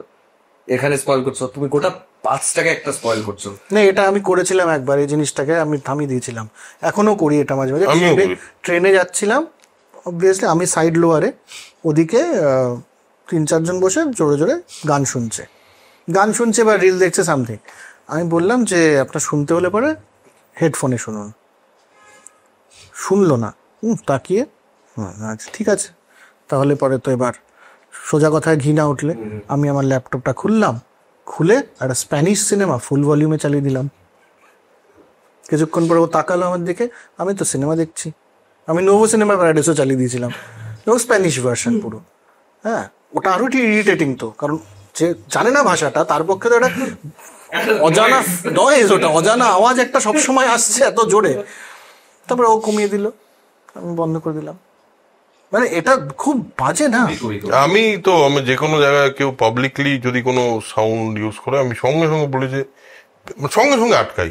তারা আটকায় না, অনেক সময় তারা খুবই, আজকাল মানুষ অ্যারোগেন্ট খুব। হ্যাঁ, কি হয়েছে আপনার কি? আরে আমার কি, মানে একটা পাবলিক প্লেসে তুমি জোরে জোরে যা খুশি করবে, তো মোবাইল আছে বলে। বললি না, এটা আজকাল আর একটা সাংঘাতিক ঘটনা ঘটেছে। এই যে জিনিসগুলো যেগুলোকে আমরা অসভ্যতা বলছি বা সিভিক সেন্সের অভাব বলছি, এগুলো অনেক কিছু আজকাল ভারতীয় সংস্কৃতির নামে চলে যাচ্ছে। হ্যাঁ, চলছে তো, এটাও আছে, চলছে তো, অবশ্যই চলছে। শোন, ওভারঅল সমাজে একটা টক্সিসিটি ছড়ানোর চেষ্টা পলিটিক্যালি তো হয়েই যাচ্ছে। এই নিয়ে তো আমরা কিছু, মানে এটা তো তার নতুন রাগ ঢাকের কিছু নেই, সবাই জানি আমরা। সেটার মধ্যে দিয়ে যা যা চলছে সেগুলো জাস্ট টু মাচ, এবং সেগুলোর সবগুলোর এফেক্ট আছে। এই মানে আমি বলছি ওভারঅল সমাজের এফেক্ট তো বাচ্চাদের উপর পড়বেই। হ্যাঁ, বাচ্চার যদি একটা কিছু করে যেটা রুড মনে হচ্ছে, অ্যারোগেন্ট মনে হচ্ছে বা ঠিক মনে হচ্ছে না, 100% দায় হচ্ছে ফ্যামিলির। যেটা সব থেকে বড় কথা সেটা হচ্ছে প্রত্যেকটা দেশের একটা কালচার থাকে, যেই কালচারের মানে সেখানটায় গেলে সেই রকম ভাবে মানে হয়ে নিন এক লেখা রোমান গোছে একটা ব্যাপার। সেইখান থেকেই এই যে বিদ্যুজনের কাছে একটা প্রশ্ন, কে কোথায় তালিবানের বিদেশমন্ত্রী হ্যাঁ আমাদের ভারতবর্ষে এসছে এবং এম্বাসিতে উনি যেদিন সাক্ষাৎকার দিচ্ছেন তিনি বললেন কোনো মহিলা জার্নালিস্ট অ্যালাউড না। খুব ভালো কথা। তারপর একদিন হোটেলে দিয়েছেন, সেদিন 2 জন জার্নালিস্ট ছিল, মহিলা জার্নালিস্ট। ওয়ার্ল্ড পলিটিক্সের জন্য লোকজন বলছে যে না, কিছু কিছু সময় এগুলো আমাদেরকে করতেই হয় আর কি, যে একটা নেগোসিয়েশন। কারণ এখন আফগানিস্তানের সঙ্গে ভারতের খুব ভালো অবস্থা। কিন্তু আমার কথাটা হচ্ছে যে এইটা কি পৃথিবীর এবং ভারতের কাছে একটা ভুল মেসেজ না, বা আমাদের ভ্যালু বা আদর্শর বাইরে না, যে আমরা কেউ একজন বাইরে থেকে এলো এবং এসে বললো আমাদের দেশে এই নিয়মটা নেই যে মহিলারা থাকবে আমাদের সামনে, বা থাকলেও পর্দানশীল থাকবে, সেটাকে আমরা আমাদের দেশে একটা ছোট্ট করে ভ্যালিডেশন দিয়ে দিলাম, ছোট্ট করে না বেশ বড় করে, যার চমকাবে একটা ভ্যালিডেশন দিলাম যে হ্যাঁ সত্যি। এবং সেই ভদ্রলোক বিদেশমন্ত্রী তিনি গোটা টাইমটা মুখ নামিয়ে ইন্টারভিউ দিয়েছে যে আমি তাকাবো না, থাকতে পারি উনি, বাট আমি তাকাবো না। আরে এই কোন মানে ওয়ার্ল্ড পলিটিক্স হলো, একটা তো দেশের একটা আদর্শ থাকে বলে আমার মত। প্রথমত তো আফগানিস্তান এমবেসির ভেতরে হয়েছিল প্রেস কনফারেন্সটা। আফগানিস্তান এমবেসি কিন্তু ইন্ডিয়ার পার্ট নয়।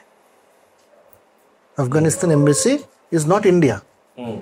ইন্ডিয়া না, আফগানিস্তান এমবেসির ভেতরে ওরা যা করবে সেটা একমাত্র ওরাই ডিসাইড করতে পারে।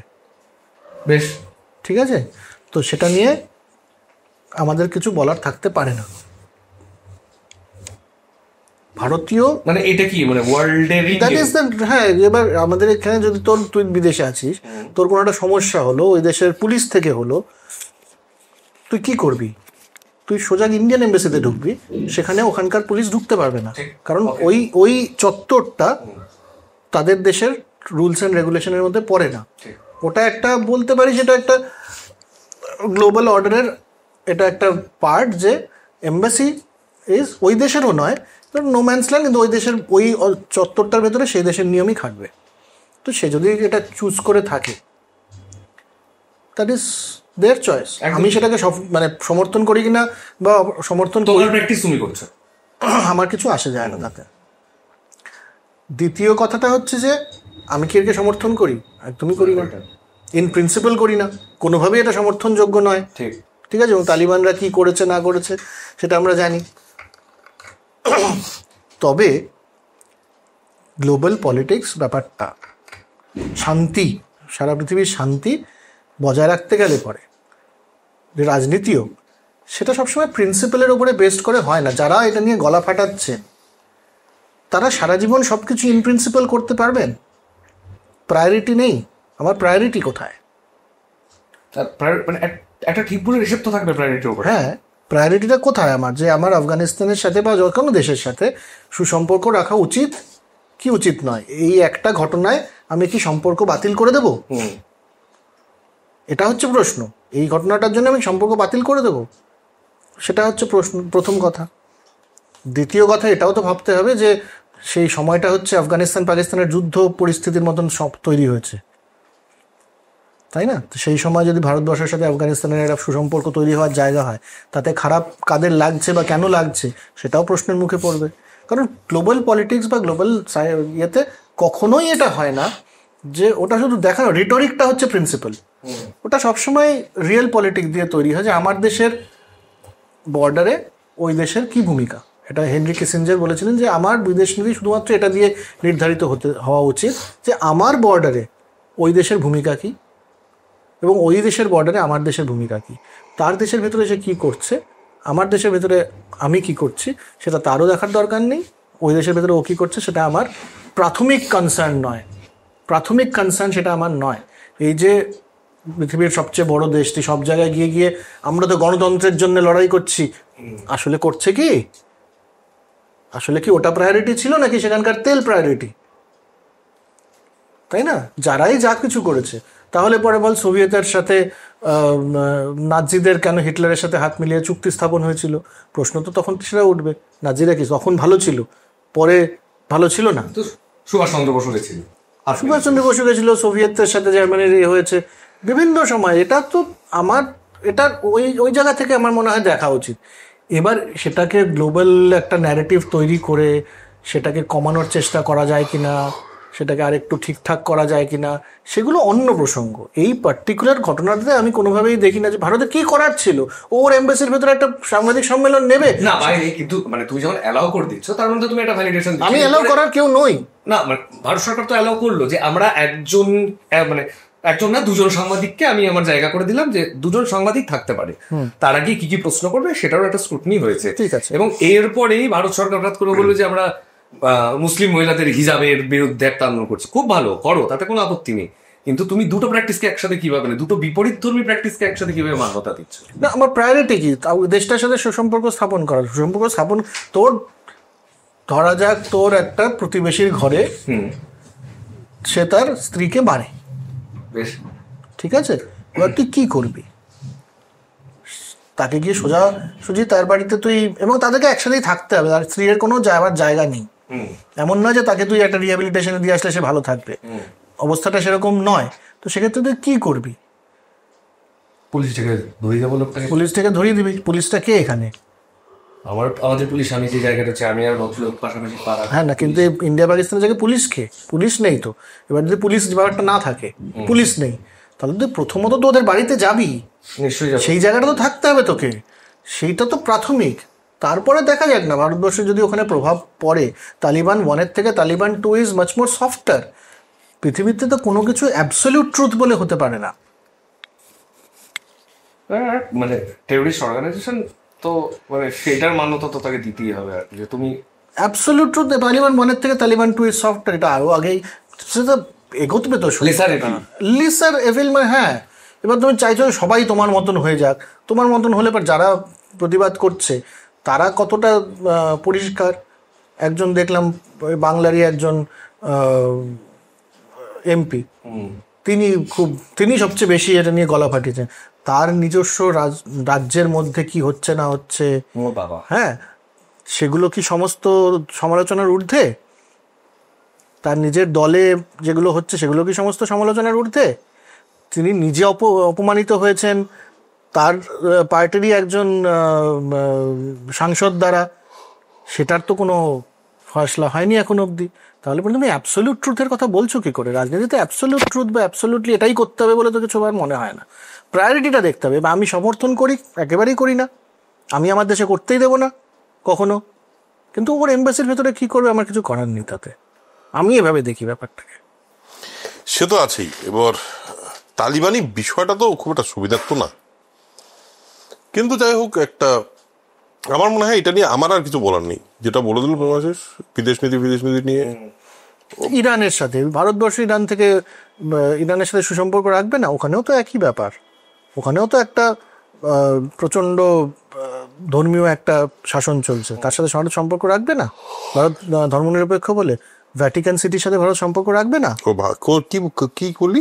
ভ্যাটিকান সিটি না, ভারত কি বললি? ভারত কি সুসম্পর্ক রাখবে না তাদের সাথে? না, একটা শব্দ বলি, ভারত ধর্মনিরপেক্ষ না কি এটা বললি? সংবিধানে তো তাই, এখন অব্দি তো তাই। সেটা যদি সরিয়ে দেওয়ার চেষ্টা করা হয় সেটা আলাদা কথা। সরিয়ে দেওয়ার চেষ্টা করা হয় মানে?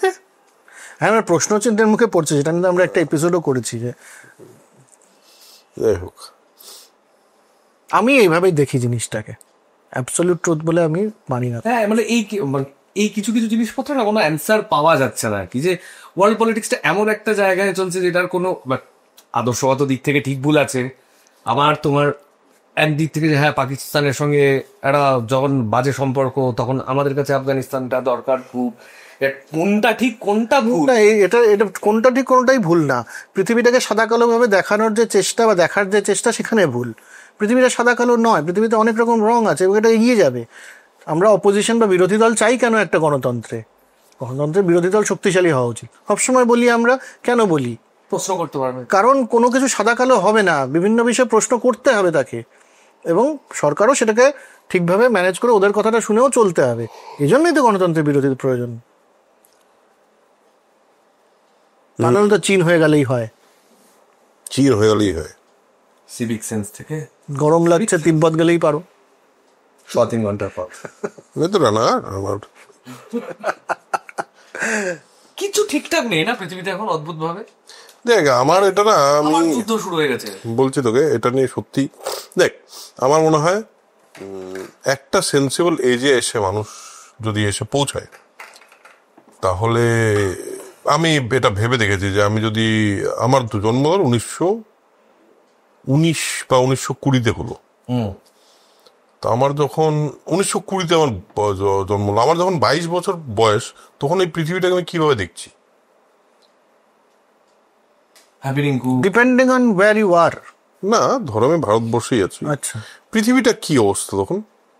1920 যদি হয় 1942 মানে পৃথিবীর কি অবস্থা? বিশ্বযুদ্ধ হচ্ছে, আমাদের স্বাধীনতা চাই। আচ্ছা, আমাদের স্বাধীনতা চাই মানে হেভি মারাত্মক অবস্থা। 22 বছর বয়স আমার, জ্বলন্ত সময়, ইন্টারনেট, ফোন সোশ্যাল মিডিয়া, কিচ্ছু নেই।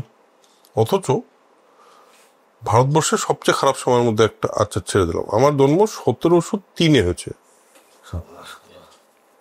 ঠিক আছে, 1703 আমার জন্ম হয়েছে। আমার 1750 নাগাদ আমার কি অবস্থা, কত বয়স হলো, 3 থেকে 50, মানে 47 বছর বয়স হলো।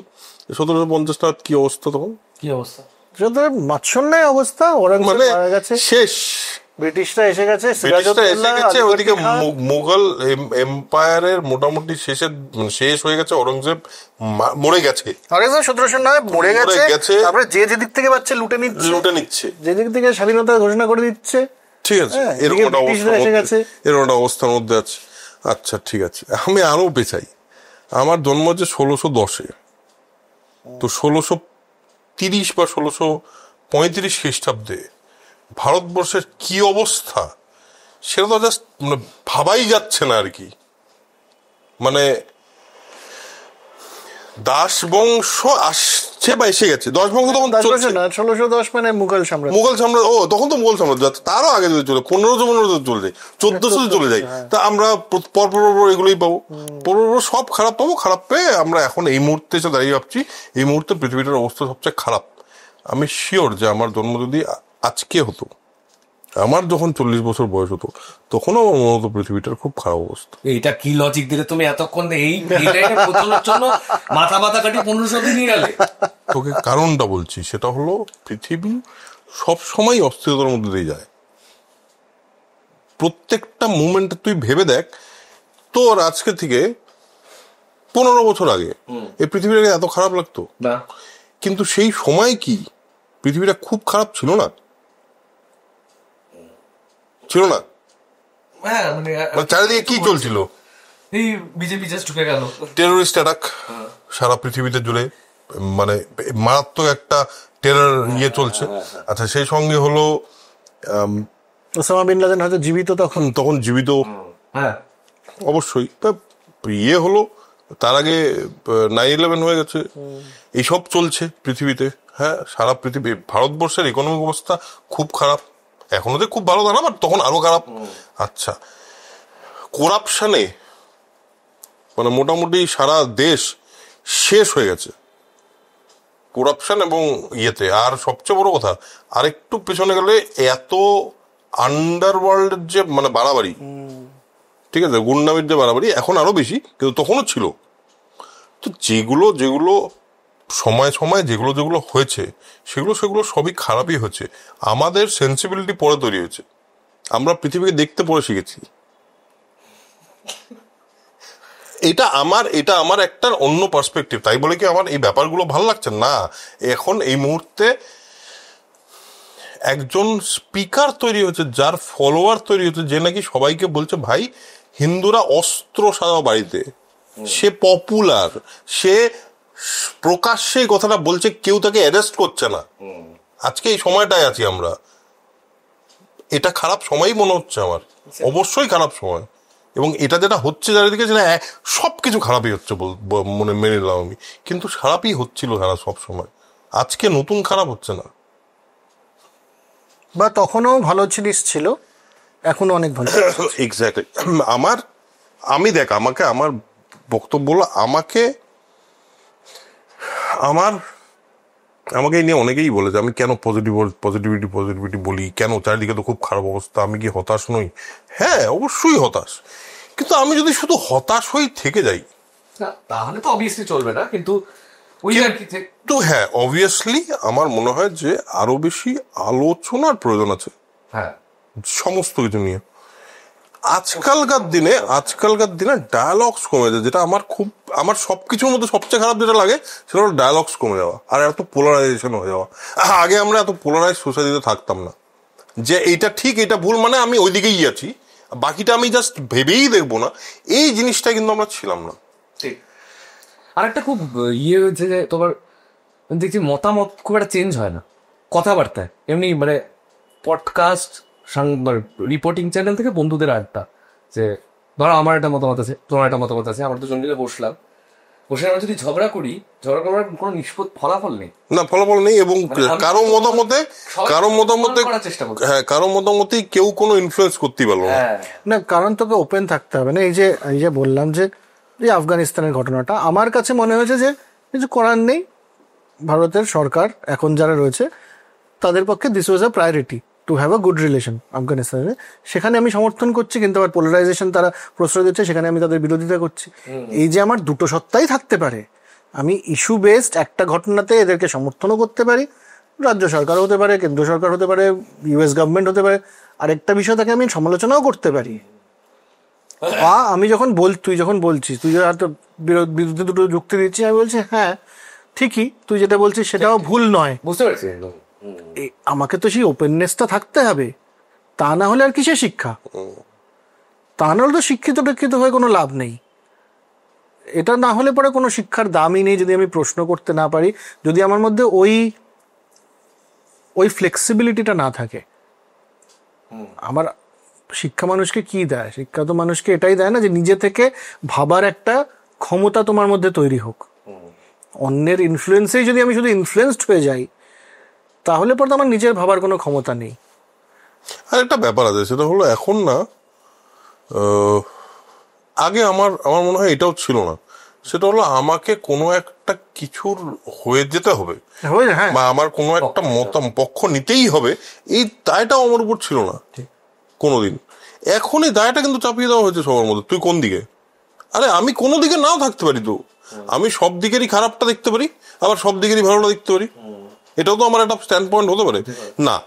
কেন হবে? তোমার আমি সেদিনই একজনের সঙ্গে জাস্ট এমনি র্যান্ডম চ্যাটে কথা হচ্ছিল, যে তোমার পলিটিক্যাল স্ট্যান্ড পয়েন্ট কি, অ্যাফিলিয়েশন কি? আমি বললাম কিচ্ছু না, I don't like any political party of India. আমার ভালো লাগে না তাদের পলিটিক্যাল, আমার ওভারঅল ওয়ার্ল্ডের এই মুহূর্তে পলিটিক্সের যে অবস্থা, তাতে আমার পলিটিক্স ব্যাপারটাকে অসহ্য লাগে। আমার মনে হয় এটা অন্য পলিটিক্স ব্যাপারটাই এটা নয়। আবার এটাও সত্যি, এই অ্যাট দ্য সেম টাইম আমার মনে হয় যে যা লঙ্কায় সেই হয় রাবণ, কারণ সেটাই স্বাভাবিক। কারণ আমরা ওই হ্যান্ডবুক অফ ডিক্টেটরটা পড়ে দেখেছি, যদি শাসন করতে হয় তাহলে কিছু জিনিস করতেই হবে, না হলে তুমি শাসনই করতে পারবে না। তাহলে কি সেটা ঠিক না আমি ঠিক, না কে ঠিক, নাকি জনতার? এবার এই পুরোটার মধ্যে আমাকে প্রত্যেকটা পয়েন্টকেই কনসিডার করতে হবে। তো কনসিডার করে আমি বললাম না, আমার না কোনো পলিটিক্যাল পার্টিকে ভালো লাগছে না, আমি কারো সঙ্গেই একমত হতে পারছি না, কিন্তু এই একমত হতে না পারার জন্য আমি প্রত্যেকের আইডিওলজি বুঝে, তাদের অ্যাক্টিভিটি বুঝে, তার কোয়েশ্চেন করে করে করে করে আমি এই জায়গায় পৌঁছতে পারি। তোর সাথে আমারও হয়েছে না, যে আমার কোনো পলিটিক্যাল বিলিফ নেই, আমার কোনো রাজনৈতিক বিশ্বাস নেই। কারণ রাজনৈতিক বিশ্বাসই থাকা উচিত না কারো কোনো, যেটাতে মানুষের ভালো হয় যখন যেটা বেস্ট পসিবল। হ্যাঁ, এটা না যে আজকে আমি একটা আইডিয়াল ওয়ার্ল্ড ক্রিয়েট করে দিলাম কারণ কালকে আমার ওয়ার্ল্ডটা শেষ হয়ে যাবে, এটা তো হবে না কখনো। আরে এটা তুই যেটা বললি, ইট ইজ লাইক রিলিজিয়ন। হ্যাঁ, যে কোনো ইজম ইজ লাইক রিলিজিয়ন, যে কোনো political believe also it's not believe, it's faith. এটা অন্ধবিশ্বাস, দেখতে পাবো না, তার ভুলটা তো আমি তখন দেখতে পাবো না, আমিও জাস্টিফাই করবো যে না ওরা যেটা করেছে না আসলে ওটার জন্য একটা বড় কারণ আছে। তা এই হচ্ছে ব্যাপার আমাদের, ওই যেটা অরুণাভ বলে আর কি, যে প্রশ্ন করে যেতে হবে, আর নিজেরকে এই যে সেন্ট্রিস্ট হওয়া ভালো। আমি ডান দিকেও নই, আমি বাঁ দিকেও নই, আমি সেন্ট্রিস্ট। যখন তোমারটা ঠিক লাগবে আমি তোমাকে ঠিক বলবো, যখন তোমারটা ভুল মনে হবে তখন তোমাকে ভুল বলবো, ব্যাস হয়ে গেল। আর কঠিন নয় খুব একটা, এটা তো সহজ কাজ। হ্যাঁ, এটা আমার কোনো দায় নেই, একটা বোঝা নিয়ে আমি লবণের বস্তা নিয়ে ঘুরে বেড়াচ্ছে যে আমার লবণের বস্তাটা কি গেরুয়া রঙের না সবুজ রঙের না লাল রঙের। এটা তুই বুঝতে পারছিস না, এটা তোর কাছে এটা সহজ মনে হচ্ছে, কিন্তু লোকের কাছে এটা সহজ মনে হয় না। কেন? তার কারণ হলো যে যখনই আমি একটা বিলিভের মধ্যে ঢুকে গেলাম, I am a part of a community. আইডেন্টিটির কথা বলছি। Yes, I am a part of a community, না হলে তো আমি একা। আমি এই মুহূর্তে একাকিত্বটাকে কি মানে একাকিত্বটার জন্য কি আমি রেডি? আমি যদি কেউ আমাকে সঙ্গে তর্ক করে, আমি কি আমার তর্কের পক্ষ রাখার জন্য রেডি? ওই জন্য কি দরকার? ওই জন্য ইউ নিড টু আন্ডারস্ট্যান্ড তোর শুধুমাত্র মানে কেন মোনার্কি সরে কমিউনিজমের প্রতিষ্ঠা হলো, কেন কমিউনিজম আসলো, তার জন্য কেন মানে ফরাসি বিপ্লব দায়ী, কেন ইন্ডাস্ট্রিয়াল রিভলিউশন দায়ী, জানতে হবে, এটা কিছু জানতে হবে তো। কেন মার্কস সেই মুহূর্তে কথাটা লিখলো, আর সেই কথাটা আজকে আমি কেন ডিনাই করতে পারি, এটা তো জানতে হবে আমাকে। এই জানতে কে জানবে, কেন জানবে, সময় কোথায়? অনেক খাটনি ব্যাপার। ঠিকই, সহজ কিছু ন্যারেটিভ, ওই যেটা বললি, আর এটা যে একটা ছাতার তলা দাঁড়ালে তো আমি একা দাঁড়াচ্ছি না, আরো লোক দাঁড়াচ্ছে। হ্যাঁ, তাহলে এটা তো সঙ্গ পাওয়ার একটা ব্যাপার। যে কারণে ফেক নিউজ পপুলার হয়। ফেক নিউজ কেন পপুলার হয় বলতো আমি অনেকগুলো কারণ আছে। আমার একটা নতুন কারণ পেয়েছি, সেটা হলো ফেক নিউজ হলো ভেরি এক্সাইটিং টু ফরওয়ার্ড, এবং খুব মানে সহজ ভাববো যে মানে ওই তোমার পরে খুব বেশি মাথা ঘাটাতে হবে না, এবং খুব সহজে বুঝিয়ে দেবে, এবং তাই বলে সঙ্গে সঙ্গে আরে ভগবান এলিয়েন ছিল এই নে বলে ফরওয়ার্ড করে দিলাম। হ্যাঁ তাই তো চাঁদে ওরা যায়নি, ওটা তো শুটিং করা ছিল, আরে তাই তো টাক করে ফরওয়ার্ড করে দিতে ডোপামিন। হ্যাঁ, তাই তো ফরওয়ার্ড করে দিতে পারলাম টুক করে। অন্যকে বললাম জানি দেখ আমি জেনেছি এটা। এইটা হল এইটা যত এই কারণেই মানুষের মধ্যে এই বিলিভ গুলো তৈরি হয়, যে এই একটা ন্যারেটিভ তৈরি হয়েছে সারা পৃথিবী জুড়ে। ভারতবর্ষে তার একটা বিরাট বড় মানে একটা রিলিজিয়ান, যে রিলিজিয়ানটা তোমাকে বলছে শোনো না, অনেকগুলো দর্শন আছে, তুমি না যেটা খুশি তুমি তোমার মতো করে চুজ করো, আর সবগুলো দর্শন তোমাকে কি বলছে, you don't have to believe it, তোমার এটা তো বিশ্বাস করতে হবে না, তুমি আগে নিজেকে বোঝো, তারপর তোমার যদি মনে হয় তুমি বিশ্বাস করতে পারো। হ্যাঁ, কিছু রিচুয়াল আছে, কিছু নিয়ম আছে, কিছু বিধি আছে, সেগুলো তুমি মানতে পারো, সেগুলো তোমার জন্য ভালো, তোমার জন্যই ভালো, তোমার জন্য ভালো, করতে টরতে কিচ্ছু হবে না, তোমার জন্য ভালো। তুমি মানে পতঞ্জলি বলে রামদেব ছাড়া যে অন্য একটা লোক ছিল, এটাই তো লোকে জানে না। পতঞ্জলি কি, কেন তোর যোগ কি বা যোগা না ওটা, হ্যাঁ, এই ব্যাপারটা তো কেউ জানার তো চেষ্টা করার দরকার নেই। বাট ন্যারেটিভ হিন্দু খাতরে মেয়েটা ইজিলি, হ্যাঁ ঠিকই তো, আমাকে তো আমার পাশের লোকটা অন্যভাবে দেখছিল, আসলে দেখছিল না। এই ন্যারেটিভটা ক্রিয়েট করা তো আজকের দিনে খুব সোজা না। আমি আজকে বলতেই পারি ফিল্ম মেকাররা খুবই বিপদে আছে, এবং সেটা ন্যারেটিভ তৈরি করে ফেলাই যায়। কিন্তু আজকের দিনে দাঁড়িয়ে এত সুন্দর যুক্তি তৈরি করা যায় যে করাই যায়, সবাই তো। আমরা যে বিতর্ক করতাম, বিতর্ক সভা হতো না, কম্পিটিশন, ডিবেট কম্পিটিশনে, কলেজে টলেজে থাকতে, স্কুলে কলেজে দু জায়গাতেই করেছি। সেখানে তো টপিকটা আসার পরে মানে তখনও ঠিক থাকতো না, আমি টপিকের কোন পক্ষে সেটার পয়েন্টই নয় একদম। আমার যেমন একটা স্ট্যান্ড ছিল সবসময়, আমি না বিপক্ষে বলবো, I will always be against. এবার টপিক কি ঠিক হয়নি, কিন্তু আমি এগেনস্ট হয়ে গেছি। হ্যাঁ, কারণ তুই এগেনস্টে হয়ে গেছিস, তার কারণ হলো তুই জানিস যে যেই টপিকটাই আসুক, আমি উল্টো দিক থেকেও একটা পার্সপেক্টিভ তার আছেই। হ্যাঁ, তা না হলে ওটা আমি বলতাম সবাইকে যে দিয়েছে বিতর্কে, যাই টপিক আসুক বাবা, ওটার পক্ষে বিপক্ষে দুদিকেই যুক্তি আছে। বিপক্ষে বলে একটা সুবিধা হচ্ছে যে এটা অন্য কিছু বলতে পারছিস, এবং মানে সব থেকে বড় সুবিধা হচ্ছে তুমি কোশ্চেন করতে পারবে যারা পক্ষে। একদম এটাকে বল, এটা কি, আমি প্রমাণ করে দেখা। আমি সবসময় এগেইনস্ট করেছি, কোনোদিনও পক্ষে। কেউ কোনোদিন তো জানে না কি নিয়ে বিতর্ক হবে না। সে যখন আসলো, আমিও ডিবেট প্রচুর করেছি, ডিবেটের মধ্যে সবচেয়ে বেশি মজাই লাগতো ডিবেটে। এবার ডিবেট এলো, তখন কিন্তু সেই মুহূর্তে দাঁড়িয়ে আমি পক্ষে বিপক্ষে তৈরি করে নিচ্ছি মনের ভেতর, আচ্ছা এইটার না, এটা আমি অ্যাকচুয়ালি পার্সোনালি কিন্তু এটার পক্ষে, হয়তো এই পার্টিকুলার টপিকটা, কিন্তু আমি বিপক্ষে দাঁড়িয়ে কিন্তু কথা বলে দেবো। আজকালকার পলিটিক্যাল লিডারদের মতো কোথায় আছে কে আছে বোঝা যাচ্ছে। সে আমি তো ওটা কোনোভাবেই আর কি, আর বিপক্ষ হয়ে গেলাম আগে থেকেই। হ্যাঁ, যাক, তাহলে এই যে বিতর্কের যেটা মানে বহুল ব্যবহৃত টপিক ছিল, বিজ্ঞান আশীর্বাদ না লাস্ট লাইনটা একজন সঞ্চালক এসে দিতে, তুই এখন লাস্ট লাইন দিচ্ছি, আমরা শেষ করবো না আড্ডা এখন? আমরা কি চালিয়ে যাবো? হ্যাঁ, ও খিদে পেয়েছে, ও খাবে না, খেয়ে নে না, ও বাড়িতে গিয়ে খাবে। ও আচ্ছা, কটা বাজে? ওই তো আরো কন্টিনিউ, আধ ঘন্টা কন্টিনিউ করি। আমার কোনো প্রবলেম নেই, এরকম ভাবে অর্ধেক দিয়ে রেখে গেলে তুমি আগে তোমার মধ্যে থেকে বোঝো আর কি, তাহলে তুমি powerful, you are the all in one লোক। তার মধ্যে এখানে না, তুমি কেউ না, তুমি একটা ওই দূরে গিয়ে এক ছোট বাবার সঙ্গে দেখা করে এসো, সে তোমার জীবনে উন্নতি করে দেবে। আরে কেন প্রার্থনার পাওয়ার নিয়ে অনেকে কথা বলে, প্রেয়ারের অনেক পাওয়ার আছে, বাট প্রেয়ারের পাওয়ার মানে কি? Manifestation. It's internal. প্রেয়ারটা কোথা থেকে বেরোচ্ছে? তোমার ভেতর থেকে বেরোচ্ছে। তুমি কি হচ্ছে একটা পয়েন্টে তুমি বিলিভ করে নিচ্ছ যে তুমি তো, আমি তোমাকে বলে দিলাম তুমি এটা দেখে নিও, তার মানে তুমি অ্যাকচুয়ালি ওই যে তোমার মধ্যের যে ইন্টারনাল পাওয়ারটাকে সেটাকে তুমি আরো স্ট্রঙ্গার করে দিচ্ছ, কারণ তোমার বিশ্বাসটা অনেক বেশি বেড়ে যাচ্ছে, অনেক হায়ার লেভেলে চলে যাচ্ছে। বাট আমার মনে হয় আরেকটু না মানুষকে আত্মচর্চার দিকে একটু ঢোকা উচিত। এটা খুব খুব ডিফিকাল্ট একটা প্রবলেম হয়ে যাচ্ছে, কারণ এটা না হওয়াতে যেটা হচ্ছে না, আমার প্রবলেমটা কোথায় বলতো, ভক্তিকে নিয়ে। ওটা খুব মানে থিন লাইন, যে শুধু যদি অন্ধ ভক্তিটার যেমন কোনো মানে নেই, মানে ফর মি ভক্তি ইজ জাস্ট রেভারেন্স। এই যে তুই বললি মহতের কথা, দিস ইউনিভার্সাল কনসিয়াসনেস, যেটার থেকে আমরা ট্যাপ করছি সমস্ত কিছু, if I have a reverence towards it, wow, that's fine. তারপরে পাহাড় দেখে কি সুন্দর, হ্যাঁ, সূর্য উদয় দেখে বাহ কি সুন্দর বলি, তো এরকম ইউনিভার্সাল কনসিয়াসনেস, বাহ দুর্দান্ত বলতে পার, কি অসুবিধা আমার? আরে সেটা তো মানে এইটা এই আমার মনে হয় কি বলতো, আমার মনে হয় মানে যে ভক্তি মানে ওটাই, ওয়েভলেন্থ, মানুষের মধ্যে যে ওয়েভলেন্থ আছে, এটা তো এটা নিয়ে তার কোনো মানে এটা নিয়ে তো কোনো বক্তব্য কারণ নেই, সাইন্টিফিক্যালি প্রুভড এটা।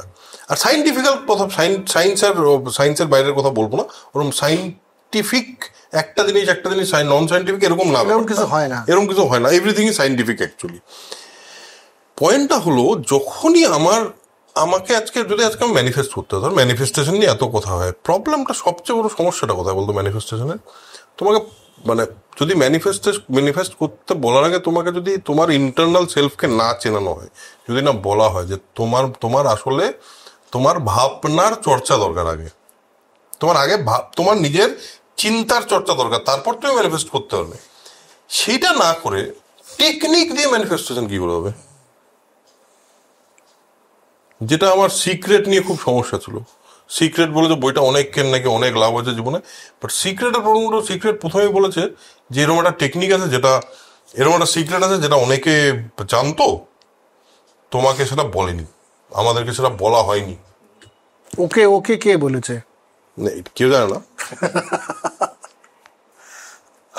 আমার ভক্তির আরেকটা সবচেয়ে বড় সমস্যা হলো মানুষকে যা খুশি তাই করানো যায় ভক্তির নামে।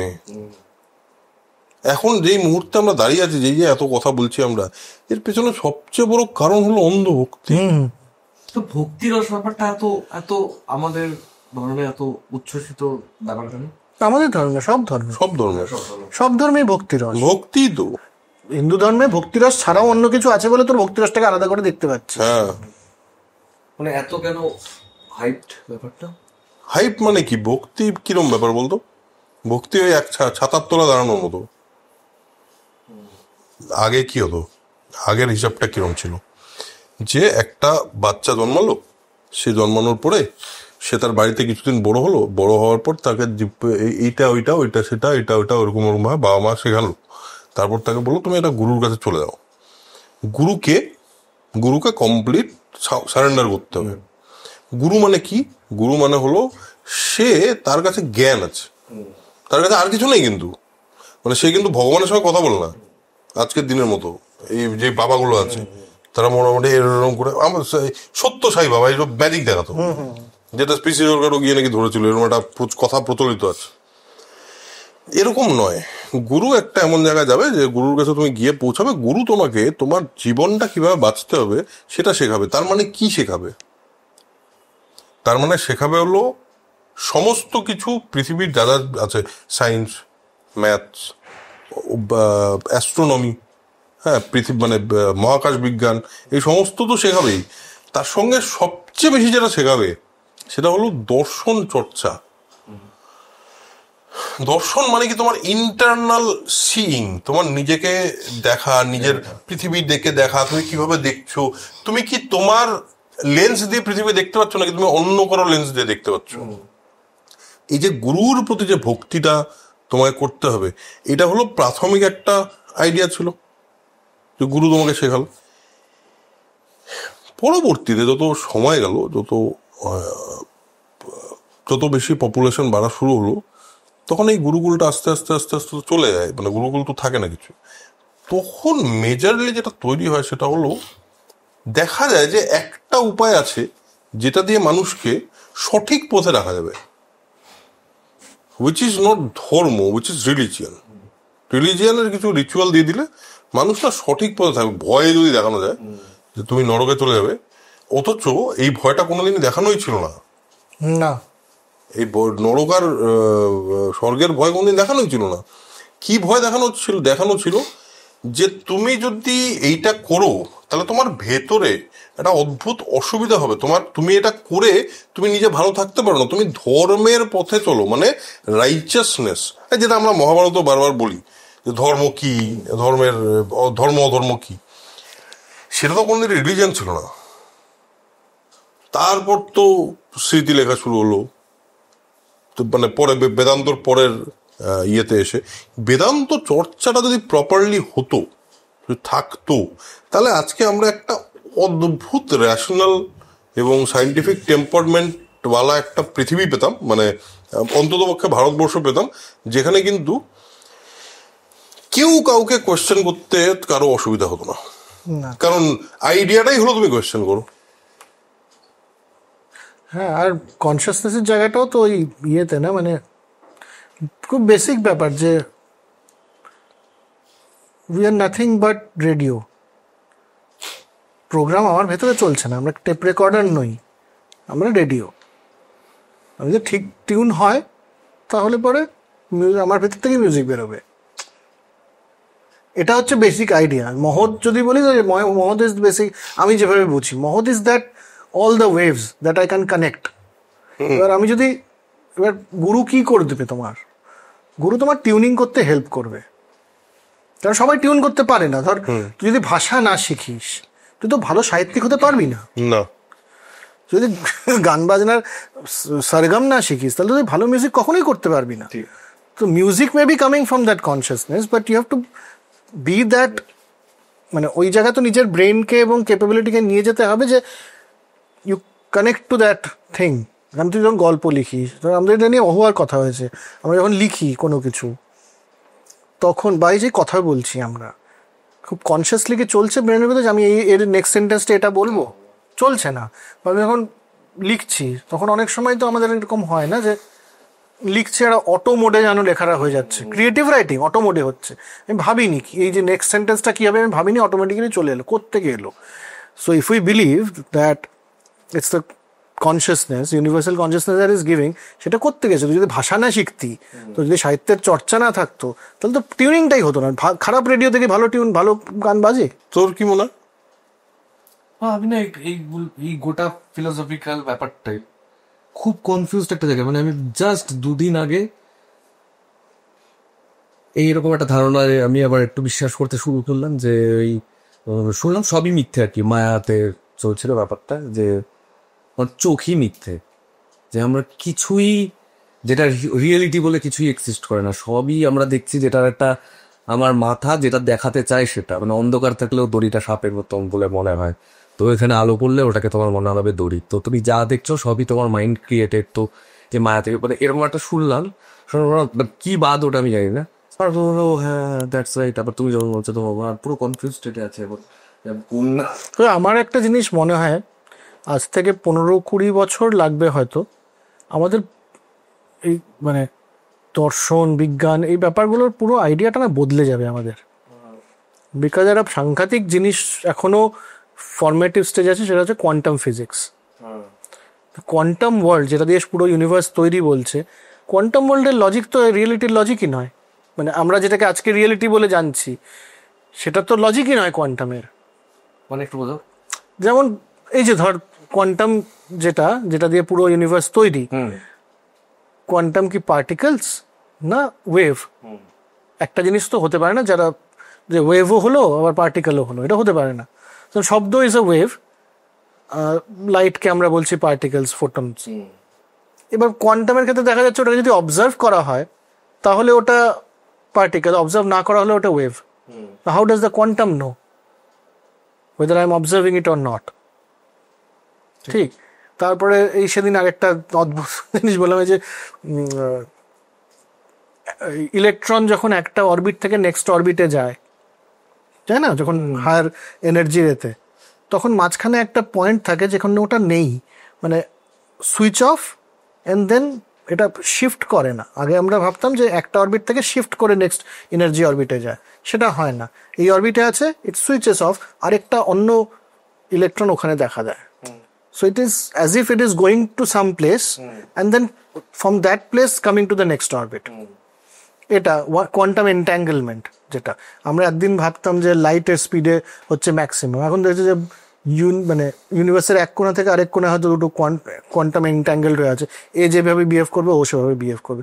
আমাদের পুরো ফিজিক্সের আইডিয়াই তো বদলে যাচ্ছে, পুরো রিয়েলিটির আইডিয়াই তো বদলে যাচ্ছে। সেটা তো স্বাভাবিক, এটাই তো স্বাভাবিক, কারণ আমাদের রিয়েলিটির আইডিয়া অ্যাবাউট পৃথিবী, অ্যারিস্টটল প্রথমবার যখন বললো যে পৃথিবীটা না অ্যাকচুয়ালি ওরকম চ্যাপ্টা থালার মতন না, এটা আইডিয়াটা যখন দিল, কি অ্যাজিথ্রোনস নাকি অ্যারিথ্রো কি একটা নাম জানি, লোকটার আমি নামটা ভুলে যাচ্ছি, সেও আরেকবার গিয়ে বললো, সে অ্যাকচুয়ালি প্রপারলি বললো, অ্যারিস্টটল অত প্রপারলি কথাটা বলেনি।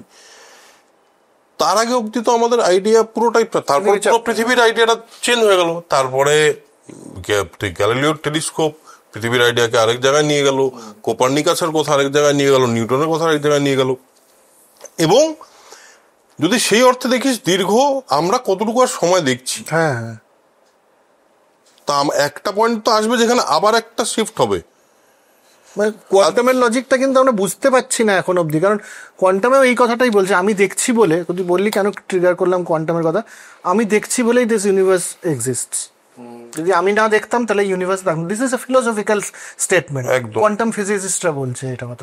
এবার আমার এখানে একটা পয়েন্ট আছে, আমি না বিষয়টাকে একটু রিয়েলিটিতে দেখতে যাই, কারণ আমার পার্সোনাল যদি বলিস, আমি খুব রিয়েলিটিতে দেখতে চাই। আমার কাছে মনে হয় এই মুহূর্ত অব্দি আমার কনসিয়াসনেস আমাকে কি কি বিশ্বাস করতে বলছে।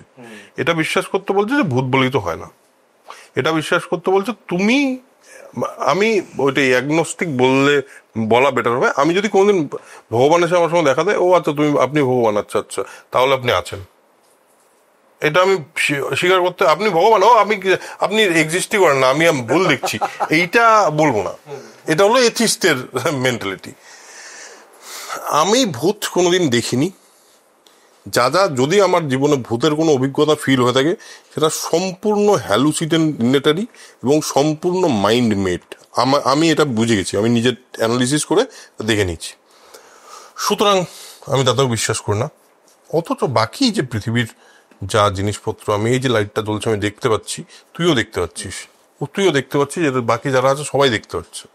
যদি শুধু আমি দেখতে পেতাম তাহলে আলাদা হতো। তার মানে এইটা আমার ধরুন রিয়েলিটি, আমি এক্সিস্ট করি এই পৃথিবীতে, এটা আমার ধরুন রিয়েলিটি। তোরা এক্সিস্ট করেছি পৃথিবীতে, এই বাড়িটা, এই লাইটগুলো, এই সবকিছু এক্সিস্ট করে, এই গাছটা প্রাণ আছে, বড় হয়, জল না দিলে মুড শুকিয়ে যায়, এইটাও আমার কাছে এগুলো সব রিয়েলিটি। আমার মনে হয় এই রিয়েলিটির সঙ্গেই আরো কিছু রিয়েলিটি আছে, যে রিয়েলিটির মধ্যে কিছু রিয়েলিটিতে আমার বিশ্বাস হচ্ছে। যেরকম রিয়েলিটি হলো যে আমার কনসিয়াসনেস যদি ওয়েভ ক্রিয়েট করতে পারে, তাহলে এই পৃথিবীতে অনেক ওয়েভ আছে। তার মানে এই পৃথিবীতে যদি অনেক ওয়েভ থাকে, তার মানে ইটস এ কালেকটিভ।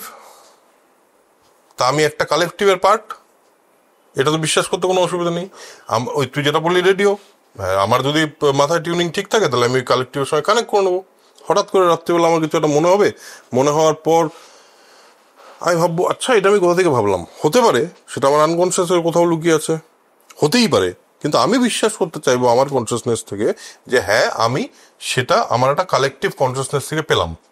এটা আমি বিশ্বাস করতে, আমার মনে হয় এই বিশ্বাসটা আমাকে এম্পাওয়ার করে যে আমি একটা কালেকটিভ কনসিয়াসনেসের পার্ট। কারণ আমার যদি এটা মনে হয় তাহলে আমি নিজেকে আস্তে আস্তে আস্তে আস্তে আরো বেশি পাওয়ারফুল ভাববো।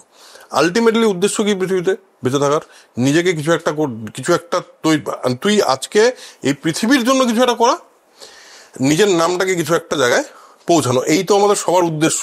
এবং জীবনে ভালো থাকা, সেটা যদি করতে হয় তাহলে সবচেয়ে বেশি কি দরকার, নিজেকে এম্পাওয়ার্ড ফিল করা এবং নিজের মধ্যে ওই পাওয়ারটা ফিল করা যে আমি না অনেক কিছু করতে পারি।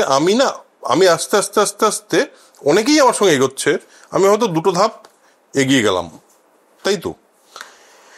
আমার পুরো বিশ্বাসটা is based on empowering inner self. এবার তাতে সুবিধাটা হলো যখনই এটা করা শুরু করে কেউ, তখনই বাইরের লোক তাকে নোটিস করা শুরু করে। এটা আমি আমার জীবনে দেখেছি, মানে আমার জীবনের পার্সোনাল এক্সপিরিয়েন্স এটা। যখনই আমি আমার নিজেকে ভাবা মানে বোঝা শুরু করব যে আমি না, আমার মধ্যে অনেক কি কি খারাপ ছিল, এটা যদি আমি ভাবা শুরু করি, বা কি কি খারাপ থাকতে পারে, এই খারাপগুলো আমি কি করে সরাবো, সেটা যদি আমার একটা সেটার খারাপগুলো সরানোর জন্য যদি আমাকে দর্শন সাহায্য করে, আমার হিংসে হয় না।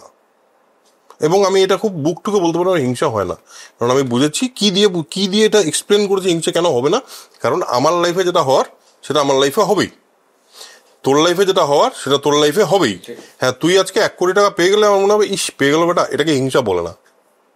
হিংসা হলো ও কি করে পেলো, আচ্ছা তাহলে দেখছি ওর সঙ্গে কি করা যায়, এইটা হলো হিংসা, তাই তো। আমার এটা হবে না, তার কারণ আমি একটা ফিলোসফি পেয়ে গেছি তার সাপোর্টিং। আমার নিজের মধ্যে যে বারবার যে খারাপ জিনিসগুলো তৈরি হয়, প্রত্যেকটা মানুষের মধ্যেই হয়, তার একটা সাপোর্টিং ফিলোসফি আমাদের মধ্যে থাকে। চুরি করবো না, কেন করবো না, কেন, যদি বলি চুরি কেন করিস না তুই, অন্যের ক্ষতি করা হয়ে যাবে, অন্যের ক্ষতি করা হবে। আর তাছাড়া আরেকটা বড় ব্যাপার আছে, পুলিশ ধরে নিয়ে যাবে ধরা পড়লে, বেইজ্জতি হবে, মান সম্মান যাবে। এই সমস্তটার মধ্যে থেকে তুই ডিসাইড করেছিস তুই চুরি করবি না। ধর চুরি করার জন্য কোনো সাজা নেই, চুরি করার জন্য আর কোনো পেনাল কোড থেকে চুরি করা ইজ লিগাল কালকে থেকে, দেন করবি। এবার এই যে আজকে এখন এরকম জিনিস আছে, ধরো আমি বলছি তোকে কারো ক্ষতি করা, কাউকে কাঠি করা, বাংলা ভাষায় আইনত অপরাধ নয়, তাই জন্য লোকে করছে। কাউকে কাঠি করলে আমার কি ক্ষতি হতে পারে যদি আমি বুঝি, তাহলে তো আমি সেটা করবো না। বাকি বেজ্জত অন্য ব্যাপার, কিন্তু আমার কি ক্ষতি হতে পারে সেটা যদি আমি বুঝি, তখনই আমি গিয়ে করবো না। আর এই ফিলোসফি গুলো তোমাকে তোমার ক্ষতিটাই বোঝায়। যেইটা বলছিলাম শুরুতে, বলছিলাম না গুরুকুলের ব্যাপার, গুরুকুলে কিন্তু এটাই বোঝাতো তুমি চুরি করবে না বিকজ এটা নয় যে কেউ তোমাকে এসে ধরে নিয়ে যাবে, তুমি খুন করবে না সেটা এই জন্য নয় যে তুমি পাপ কেন হবে, কারণ তুমি একটা ব্রহ্ম হত্যার পাপ। এটা অনেক কথা শুনেছি। একটা মানুষ যার মধ্যে যাকে ব্রাহ্মণ বলা হচ্ছে, তার মধ্যে ব্রহ্ম জ্ঞান আছে, জ্ঞানী মানুষ, ওয়াইজ মানুষ। একটা ওয়াইজ মানুষকে মেরে ফেললে কি হবে, অনেকগুলো মানুষ আছে যাদের এর থেকে উপকার হতে পারতো, তুমি সবার জন্য ক্ষতি করলে, আর তার সঙ্গে এটাও করলে তুমি নিজেরও ক্ষতি করলে।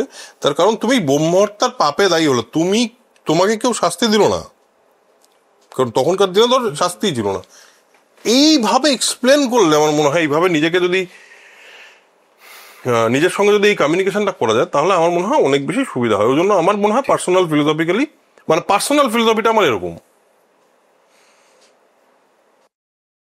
ঠিক হ্যাঁ, আমার মনে হয় তোর ক্ষেত্রে একটুখানি কনফিউজিং আছে ব্যাপারটা।